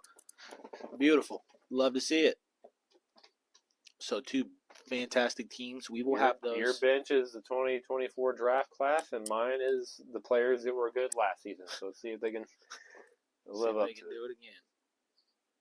So we will actually have those up on the Facebook and a post for y'all guys probably tomorrow. So you'll have the chance to go vote who you think has the better team. So if you guys are excited for fantasy football as we are, please go give that a reaction once it gets posted. But please stay tuned for details coming up soon for all of the fantasy football entries and all the information and everything. It's going to be a lot of fun. If you guys are doing mock drafts, we hope you're enjoying them.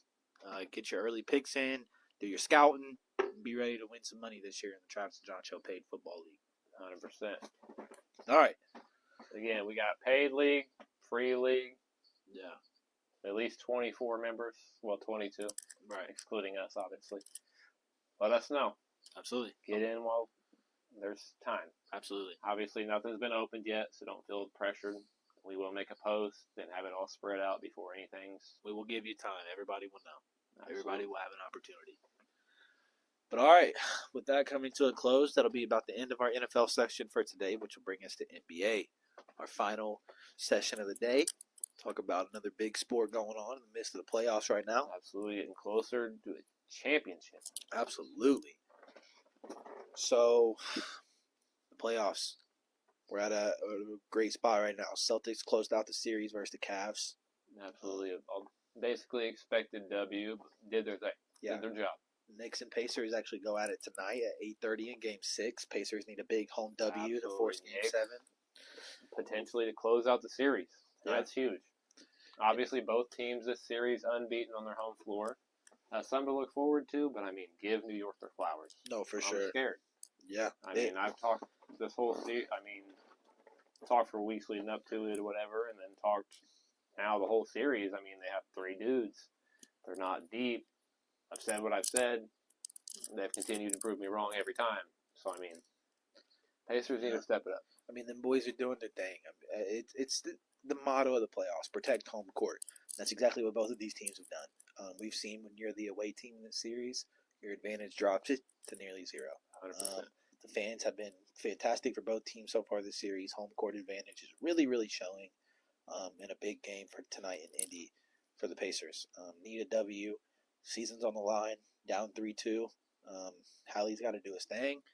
We need boys like TJ McConnell and Andrew Nembhard to step up. But no, it's going to be a great game tonight. And hopefully the Knicks don't All close I'm it out. saying is Andrew Nembhard did have a game winner in this series. Yeah, which was like his only second shot made of that entire game. I do want to mention that I text Dylan precisely 4 minutes before said game winner. I was like, Andrew Nembhard has not done anything. He's got like 3 rebounds, a couple assists. 2 points. No points, yeah. What is he doing? And he did it. And then, I get a notification of Andrew Nembhard step back, dagger, Mike Breen, bang, etc. Yeah. So I was actually watching that on the way back from Penn Station, and I was hyped. So I was like, the Knicks about to win this. I got money on them. I was like, saw Halliburton pass it to Nembhard. Saw him take a step back. Fumble. I was like, Fumble oh, I looked at my girlfriend. I was like, oh, we good. We got the bag, babe. Bang! Yeah, Mike Breen's famous. Look back down at my phone. Bang! Andrew Nembhard's just like. No, even Tyrese. Yeah. The picture of Tyrese too. Because what just happened? Nembhard has He never fumbled done the gather. It was his longest career NBA shot to this date that he made. And it came in one of the biggest games of his life. As he fumbled the gather and bangs it over a contested Jalen. Literally threw up a prayer. But it worked. Yeah. Hopefully that. I can't. We gotta mention also that TJ McConnell has been the best point guard in the playoffs. Dude has been great. With Tyrese Halliburton being a ghost, He's a shell of himself since All-Star break. I love the kid. Talk about all the injuries he's dealt with, everything, whatever you want to mention. He's had a bunch of downs compared to the ups lately. Yeah. But TJ McConnell has been solid. Yeah. He is doing his job. For sure. He's the best backup point guard in the league. The defensive energy he brings, everything. He's coming in getting 3 to 4 steals a game. Yeah. Putting up double-digit points and assists. He's literally doing what TJ should in a better fashion at backup point guard. For sure. And it's fun to watch, dude, because like you said, just seeing a guy like that bring so much energy off the bench is just such a spark for teams, especially a team like the Pacers who don't depend on just one player. It's a team game. It's a rotation. And everybody gets their opportunities, and having someone like McConnell that can just keep everyone on their game is such a huge, benefactor. And it's cool because TJ's just fantastic, dude. Exactly. It's crazy. Every night that I try to make a win post for the Pacers, I get on ESPN checking the stats while I'm watching the game. And I see that, Tyrese has got his maybe 10, 12 points. Pascal's got like 18, 20, so I got to put him. I'm looking for the next highest scorer on the Pacers. All the starting lineups at like 11, 8, 14, 9. And then I get down to TJ on the bench, who's played like 20 minutes, 12 assists, 19 points. Yes, I'm adding TJ on there. Hey, he deserves it, dude. He's been hooping. So, I hope they're going to need him, tonight. Maybe a long shot for 6th man of the year next year. Who knows? But, yeah, it's going to be fun. Tune in 8:30 tonight. See if the Pacers keep the series alive. Yeah, if playoff TJ was there all season, he would have won 6th man of the year. Oh, for sure. He's been something different. Oh, for sure. These playoffs. I completely agree. Got about 50 minutes until tip-off for that game. Absolutely. So get your bets and everything in. Get your popcorn, get your food, get your dinner. Get ready. It's going to be a good game. I'll probably tune in for that low-key. So. Absolutely. All right. On to the west side of things. East side. Obviously, we just talked about the west side. A couple good series going on. Real quick. Anthony Edwards might be the future face of the NBA. Yeah. Game 5, they were getting routed by the Nuggets. He walked through the Denver staff in the locker rooms and said, all right, MFers, I'll see you for Game 7. He went back to Minnesota, invited Denver and Jokic onto his turf, and said, I'm going to do exactly what I told you I'm going to do, and routed them by 45. 115-70 W for the Timberwolves in Game 6 to force a Game 7. And my God, this has been the best series of the playoffs. Game 7. I just want to mention in our preview that I had Anthony Edwards holding up the 6. Dude, and he posted on Instagram a little bit earlier, said 9 more to go. And when you put that in retrospect, he's right. 9 more wins, and he will crown himself an NBA champion. Yeah, which would automatically establish him, dude, within the conversation. As much as we talk about Wemby, as much as we talk about Paolo, this man put away all the faces of the league. Dude, and he's doing it as the 1A. It's no longer Cat and Gobert's team. It's Anthony Edwards' and they're team. following his lead. And he is proving why he should be that way. He's putting up 30, 40-point games almost every game in these playoffs, and he's taking the big shots, and he's taking control, and he's the voice for these guys. He told them when they got beat in that second game in Game 4, they lost back-to-back in Denver. He said, guys, look, it's a series. This ain't over. That's like, the first of this 7. Is a game. Yeah, like we have a series. First of 4. And best just of 7. Seeing someone at his age who's younger than both of us, I think almost, just be that guy and be the voice and the leader of that team and play the way he's been playing. It's just, wow, dude. It's awesome. It's awesome. I love Anthony Edwards. I think he has everything. He's younger than me by a few months. He's tremendous. August 5th, 2001. Yeah, 2001, bro. It's crazy. That's what I was telling you. Is I was looking up some of the prospects for the NFL draft, or somebody that I was looking at or whatever, and I saw 2001, 2002, and I'm like, yeah, whoa.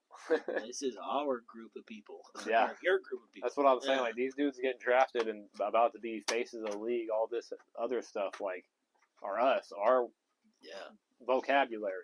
Like, our childhood. That's us. Right. And it's cool. It's a good time to be alive. Sports are in good hands right now. But, yeah, I'm super excited for Game 7 of the Timberwolves and Nuggets. I'm tuning into that this weekend. It's going to be a great game. I'm rooting for Ant, bro. If I have to root for anybody, I'm rooting for Ant. So, yeah, he's fantastic. Doing his thing. Yeah. On the other side of things, another great series going on in the West, the Mavericks and Thunder. And, man, has that series been back and forth. Again, a tooth and nail, back and forth contest, a tennis match. Just currently sitting, though, I do believe the Mavericks are up 3-2.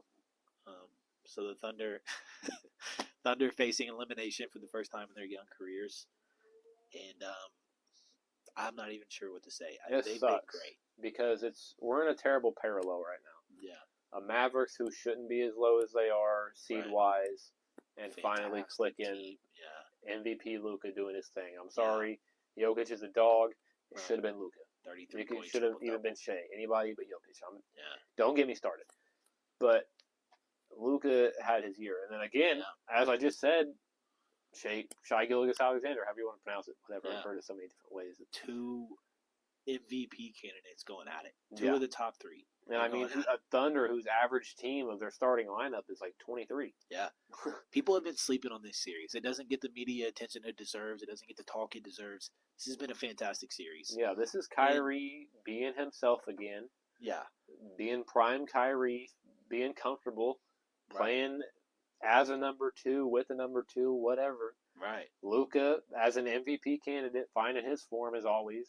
Right. And then the Thunder, who have a literal Rookie of the Year runner-up, an MVP runner-up. I think with the way they've played these playoffs, people have forgotten how young this team is. Yeah, they played mature. They're going deep for a team that literal starting lineup is probably 22, 23. Yeah, I mean, their best players are under 24. I said that for the Cincinnati Reds. Yeah. The OKC Thunder. These guys are fantastic. And, I mean, when you look at the future they still have ahead of them, they have, 17 first-round picks in the next, 4 or 5 years? Yeah, when you got a 23, 24-year-old that's, maybe 2 points off and a controversial 3-time repeat for an MVP. And a guy like Sam Presti who knows how to build a team. The Thunder might be one of the best teams in basketball in a few years. I mean, they were the 1 seed this year already. And look at them competing with the Mavs right now, one of the better teams in the NBA. I mean, going back and forth, and it's not over. I mean, the Mavs are up 3-2, but we've seen crazier things happen. Exactly. The Thunder are still Could very be another well one going to 7 in the West. Exactly. So shout out to Thunder, man. Shout out Sam Presti. Shout out Mark Dagnall. I mean, they know what they're doing over in OKC. It's a good group to be a part of. Yeah. So shout out OKC fans, man. Real quick, before we get into this next part of the NBA, who you got taking it all, right? Knowing what you know, seeing the series where they're at, who's your champion? I'm not talking matchup. Who's your champion? Just one team. The Minnesota Timberwolves. For sure. For sure.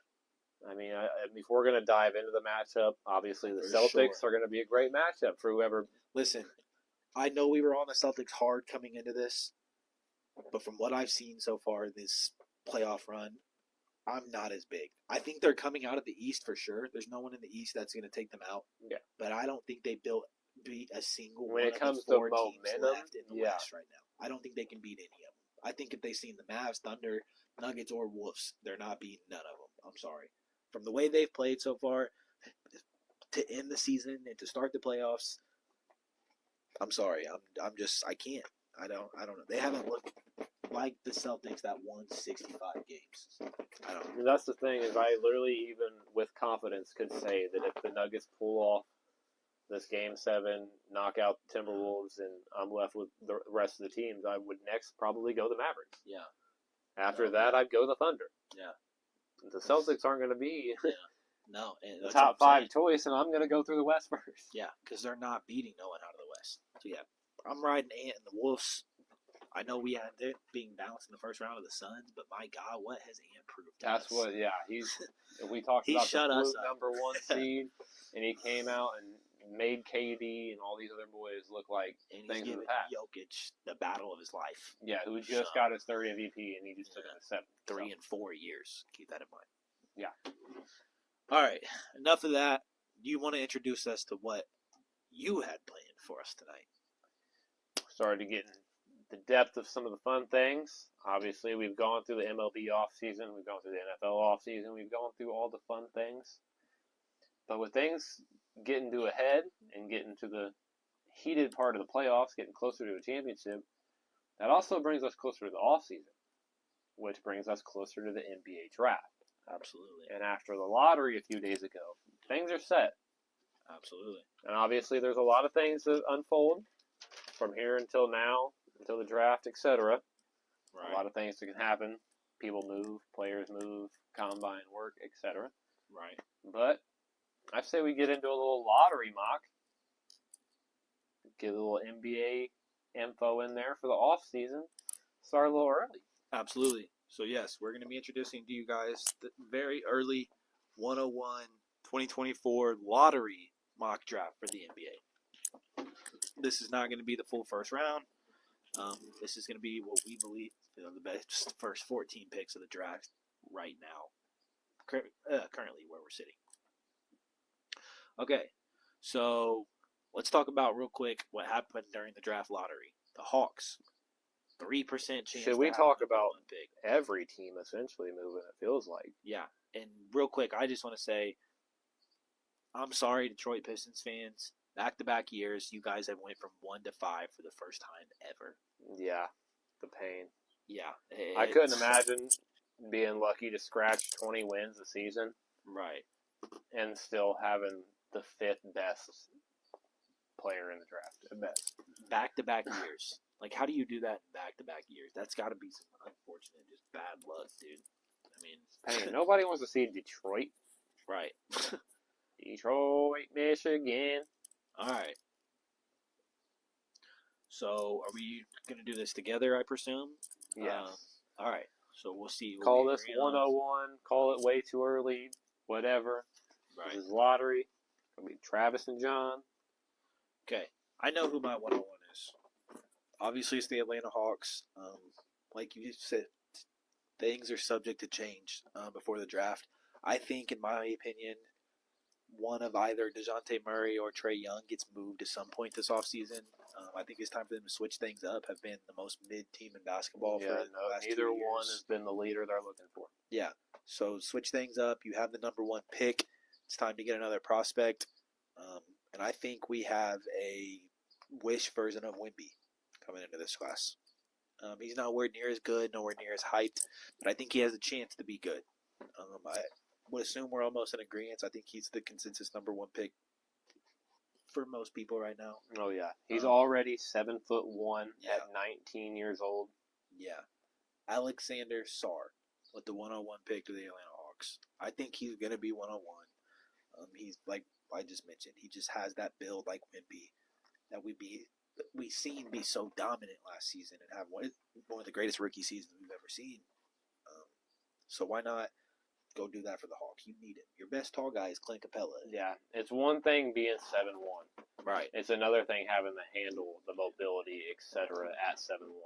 Right. And after Wemby put on a showcase, a freak of nature that we have never seen before, yeah, I don't think they're going to hesitate of taking a wish version if you got it. Right. No, Alex for sure. Sarr, number 1, 100%.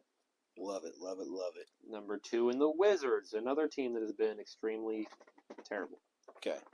I want to hear your opinion on this because I think this is where things can start to toss up a little bit. I feel like, from what I know, this isn't one of the best classes we've seen in a long time. But I still think there's some good names. How are you feeling? What are you thinking? This is, again, a big toss-up draft. I think I know who I would go here, honestly, though. Washington is in need of almost anything at this point. Their draft pick last year, Bilal Coulibaly, was okay. Didn't pan out to be anything great so far. Yeah, but I mean, your best guys are Kyle Kuzma, Denny Avdija, and Corey Kispert. I mean, yeah, and if you're lucky, Jordan Poole. Yeah. Once a week. Right. So I was kind of between two people here. Like I said, I think they could use almost anything. But if I had to pick one personally, I would probably go Donovan Clingan from UConn. He's just another big guy, standing at 7'2". Was fantastic for UConn last year. Obviously, our national championship winners. Just looks to be great. I mean, he's a big guy. He can stretch the floor. He's got a long wingspan. He proved to be really good last season. Obviously, like I said, winning a national championship. So, yeah, we've definitely seen the big man come back with Jokic doing his thing. Rudy Gobert starting to fit back into the form, Depoy, etc. Right. We've seen the big man start to be slightly more respected again, and not just a 3-and-D 6'9" small ball lineup. Right. I like that. I could also see them taking a point guard, some kind of playmaker. Yeah. Right. But again, at 7'2" and winning a championship, I don't hate that at all. For sure. I mean, the Wizards need someone that's going to bring them some attention. I mean, it's a very weak team right now. Brings us to Houston, number 3. Absolutely. Now, I'm between two guys again. Two guys that I kind of like. Who are you leaning? Because I'm going to see if one of them is one of the two, and we'll go that way if you like it. Obviously, the Rockets are deep. Not deep, but they have some young pieces they can rely on. They just drafted, obviously. Jesus Christ, I just had a brain fart moment. Asor Thompson, Thompson last year. Who is They got Jalen Green, Jabari Smith. Right. A lot of Alfred depth. Sengun. Right. Don't forget about my boy. Who are you thinking? Because I'm between two guys. I like Zach. I'm not positive how you pronounce his last name. Researcher. I like Topic. Okay. And I also like Zealous. Okay, But I so don't know I'm if he glad goes- you said that. Because my two I'm between were Topic and Buzelis, if I'm being honest with you. I think Nikola Topic is great. I think he's one of the better guard prospects we've seen here recently. He's 6'7". I know they just drafted Min Thompson last year. It's kind of that same exact build. But Topic is a guy that can be generational. I mean, I know he sounds like Nikola Jokic, obviously, if you make that comparison, but he's a 6'7" point guard that can just make plays, dude. And he can shoot. And we've seen him dominate that Serbian league last year. I mean, he was just great. I think he might be the best point guard in this draft, personally. And Yeah, played with Victor Wembanyama. yeah, he's just fantastic, dude. He's going to be great for sure. Which brings us to Victor Wembanyama's squad at 4 Played with the San against Antonio Spurs. Yeah, Wembanyama. I Yeah. get what you're saying. Same league. Right. And I think I know where I want to go with this one. I think this is a pairing, a match made in heaven. We seen the problem for the Spurs last year, and it was getting Wemby the ball. I know we've seen him have such a great rookie season, but when you go back and really watch tape and watch some of these highlights, the Spurs had an issue getting him the ball in times of need. Like a lot of questionable plays and shots. You need a playmaker. Trey Jones is not the answer. Devin Vassell and Kelvin Johnson aren't your playmakers. Personally, obviously we can talk about this, but I think the perfect match would be Rob Dillingham at pick number 4, dude. He's a fantastic point guard. He's a guy that's going to get Wemby the ball. He can shoot. We've seen him have a great year at Kentucky last year and just kind of really skyrocket his draft stock. I don't hate that. What were you thinking? I kind of like Reed Shepherd. Okay. He's also from Kentucky. Right. 6'3". Right. I know he's more of an athletic player than I think he is like a playmaker. Right. Topic is off the board. Right. Stephen Castle also there. But again, I feel more of a scorer, athletic player than a playmaker. I feel if we're going playmaker, Dillingham is the best fit. For sure. That's what the Spurs need. Okay. Well, there you have it, ladies and gentlemen. Rob Dillingham to the Spurs. All right, pick number 5. To the Pistons. Yeah. The fall of a lifetime, yeah. Detroit. There's still some big names on the board. I love Reed Shepherd, as you mentioned. I still love Buzelis, who's still here. But I also really, really think Zachary Resetcher fits his team almost perfectly. It would be a perfect fit with Cade. Yeah, we've seen them draft Cade. We've seen them draft Jaden Ivey. They have that backcourt that they really like and can rely on. But when it comes to these wings, they just don't have them. I mean, you've seen them rotating between big guys, but who's some of their best wings? I mean, who was Jesus Christ, Isaiah Stewart. He's more of a center type. Yeah, I know they're big. Sadiq, I think Sadiq played there for a little bit last year. They don't have big wings. Yeah, it's something they need. No one that can make their own shots. Yeah, 6'10" is crazy. Another guy out of that France league where Alex Sarr played. We've seen him go at 1. So, a really good fit for the Pistons there at 5. All right. Number 6, the Charlotte Hornets. What we thinking? I think this is where Buzelis finally goes. Okay, I like it. I think this is a perfect fit for the stretch big. You get him with LaMelo, who's obviously already a 6'6", 6'7" point guard. Yeah. No, I love Buzelis. I think to start the season, he was close to being like one of the top 3 picks of the draft. Just a kid with a lot of potential, and like you said, can stretch the floor. If LaMelo can come back healthy, he can have someone that can help create some space and open that floor a little bit for the Hornets. We know they don't have a lot of big scorers over there. The Blazers at 7. Yes, sir.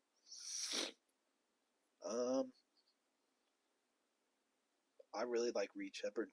I'm not gonna lie to you. I know we mentioned a little bit earlier, but I think this is a really good fit. They've been missing that since Dame and CJ McCollum. Exactly, and obviously Scoot, who kind of struggled a little bit last year, but is going to come into his own. I'm pretty sure Anthony Simons goes into free agency this offseason, no contract extension to this point. I wouldn't be surprised if he walks. Obviously, the Trailblazers are in a rebuild mode. We've seen Simons be someone that wants to win. So if he does leave, I think Reed Shepherd could be that perfect backcourt fit with Scoot. 100%. All right, pick number 8. We're back. Spurs again. Spurs are on the set clock. Up for a beautiful rebuild, by the way, with these picks. For sure. Now, there's a few names that stick out to me here. Obviously, they took Rob Dillingham with their pick at number 4. And I know I mentioned wings. I'm going to let you know a guy that rips off to me right off the bat. Like I said, we're just discussing right now. But a name I really like here is Ron Holland. Oh, I'm so glad you said that. Okay. So glad. Perfect. Okay. I'm writing it down. So we don't need to talk about it. Not at all. That'd be a beautiful fit. Yeah. Imagine you come out of this draft with Dillingham and Ron Holland already having Wemby from last year. It would be the perfect setup for that Spurs rebuild. Yeah, the 6'6" small forward would be a beautiful fill-in. Yeah. He's fantastic. All right. Moves us on to pick number 9 to Memphis Grizzlies, excuse me. Apologies for that. There's a few names here I like. Do we want to just kind of throw some names out there and we discuss them? I'll give you my top 2 for this team. Obviously, we're just discussing things. My number 1 is going to be Cody Williams. Another big wing. We know where the Grizzlies lack, and it's at their wings. Their backcourt's set for next year. Obviously, it's John Morant, Desmond Bane. Your front court's looking okay with Triple J and whoever you decide to run at center next year, whether that's Xavier Tillman or someone you sign this offseason. But the glaring hole is at 3. And I think Cody Williams would fit that perfectly, personally. 100%. I like Stephen Castle, whatever it is. For depth purposes, I feel like, though, at that point. Because Stephen Castle's a really good point guard. So it just depends where they want to go. But he could play stretch. You could play Desmond stretch. But I think, obviously, if you don't have to play that stretch, you go and get a Cody Williams.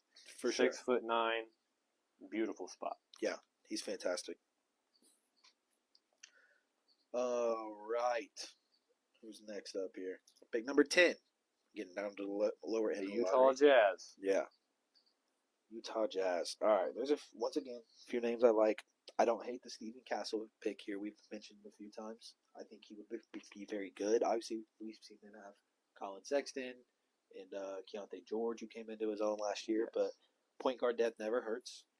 Another game that I really like that I want to throw out there is Dalton Connect from Tennessee. Another really good 3-4, standing at 6'6". Just amazing scorer for his size. Plays good defense. Would be a nice 3-and-D guy. But what are you thinking on this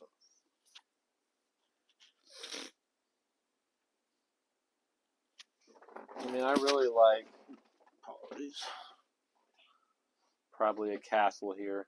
Okay. I feel like that's the best fit for the Jazz. I don't hate Connect. Right. No, I'm with you. I just feel like they got more faith in George than they do For sure. point guard depth. I'm with you on that. All right, Stephen Castle it is. Which brings us to pick number 11. And the Chicago Bulls. Absolutely. Now, if we're talking Chicago, it's a toss-up. What's going to happen? I think it's time for them to clear house. Yeah, Zach I think what they did just isn't working. A toss-up. DeMar DeRozan's a toss-up. Lonzo Ball can't stay healthy. Hasn't played in 2.5 years. I mean, they could use just about anything at this point. I'm going to mention 2 guys that I'm pretty big on. And one guy I just talked about a second ago was Dalton Connect. I think he could be really, really good. A few other guys that I think could creep up into this range here later through the combine and things. Jared McCain. I think he's going to be a really high lottery pick. Not high. I think he'll be a lottery pick.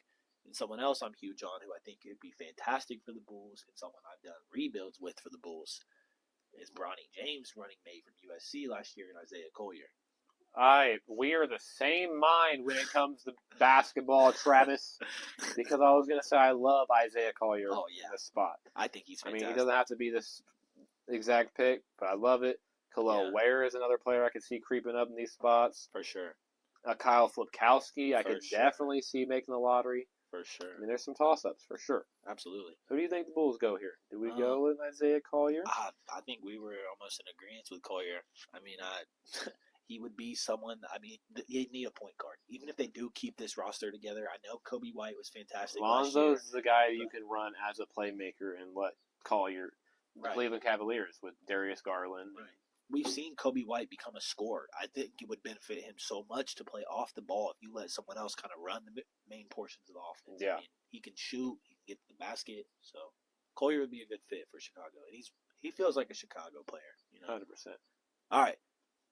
Weird saying it, but Thunder are at 12. Yeah. Still fighting for an NBA championship. Oklahoma City Thunder are at 12. Right. All right. I know we've already mentioned a few names. I like all of them here. Do we let Dalton continue to fall? They take best available. Yeah. You're still fighting for a championship. You're the 12th pick. If he's still here, I think they're going to start trying to replace Josh Giddey as well, though. I think they've shown that throughout this playoff postseason. Yeah, a lot of controversy. They keep him away from the media. Right. So I think it's going to be time to kind of start moving on from him. So if they can, play Lou Dort, slide him down to the 2, maybe throw in some minutes for Dalton Knecht at the 3. They're obviously one of the deepest teams in basketball.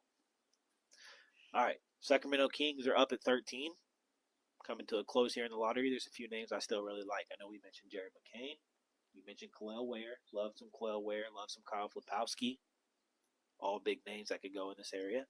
If we're talking Kings, when you got a player like Domantas Sabonis, you get a player that gets him the ball.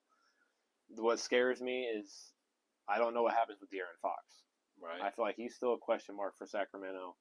I don't know if he stays the main ball handler if he stays. I feel like they could move him like a Kobe White off-ball, again, Cleveland Cavaliers with Darius Garland, Colin Sexton situation. Right. So what are you thinking?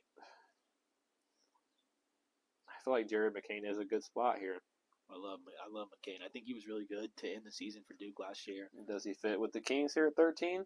I can see it. He feels like another kind of like Davion Mitchell type of player. We know they like those kind of guys. Exactly. So not a bad pick there for the Kings. Jared McCain falling towards the end of the lottery.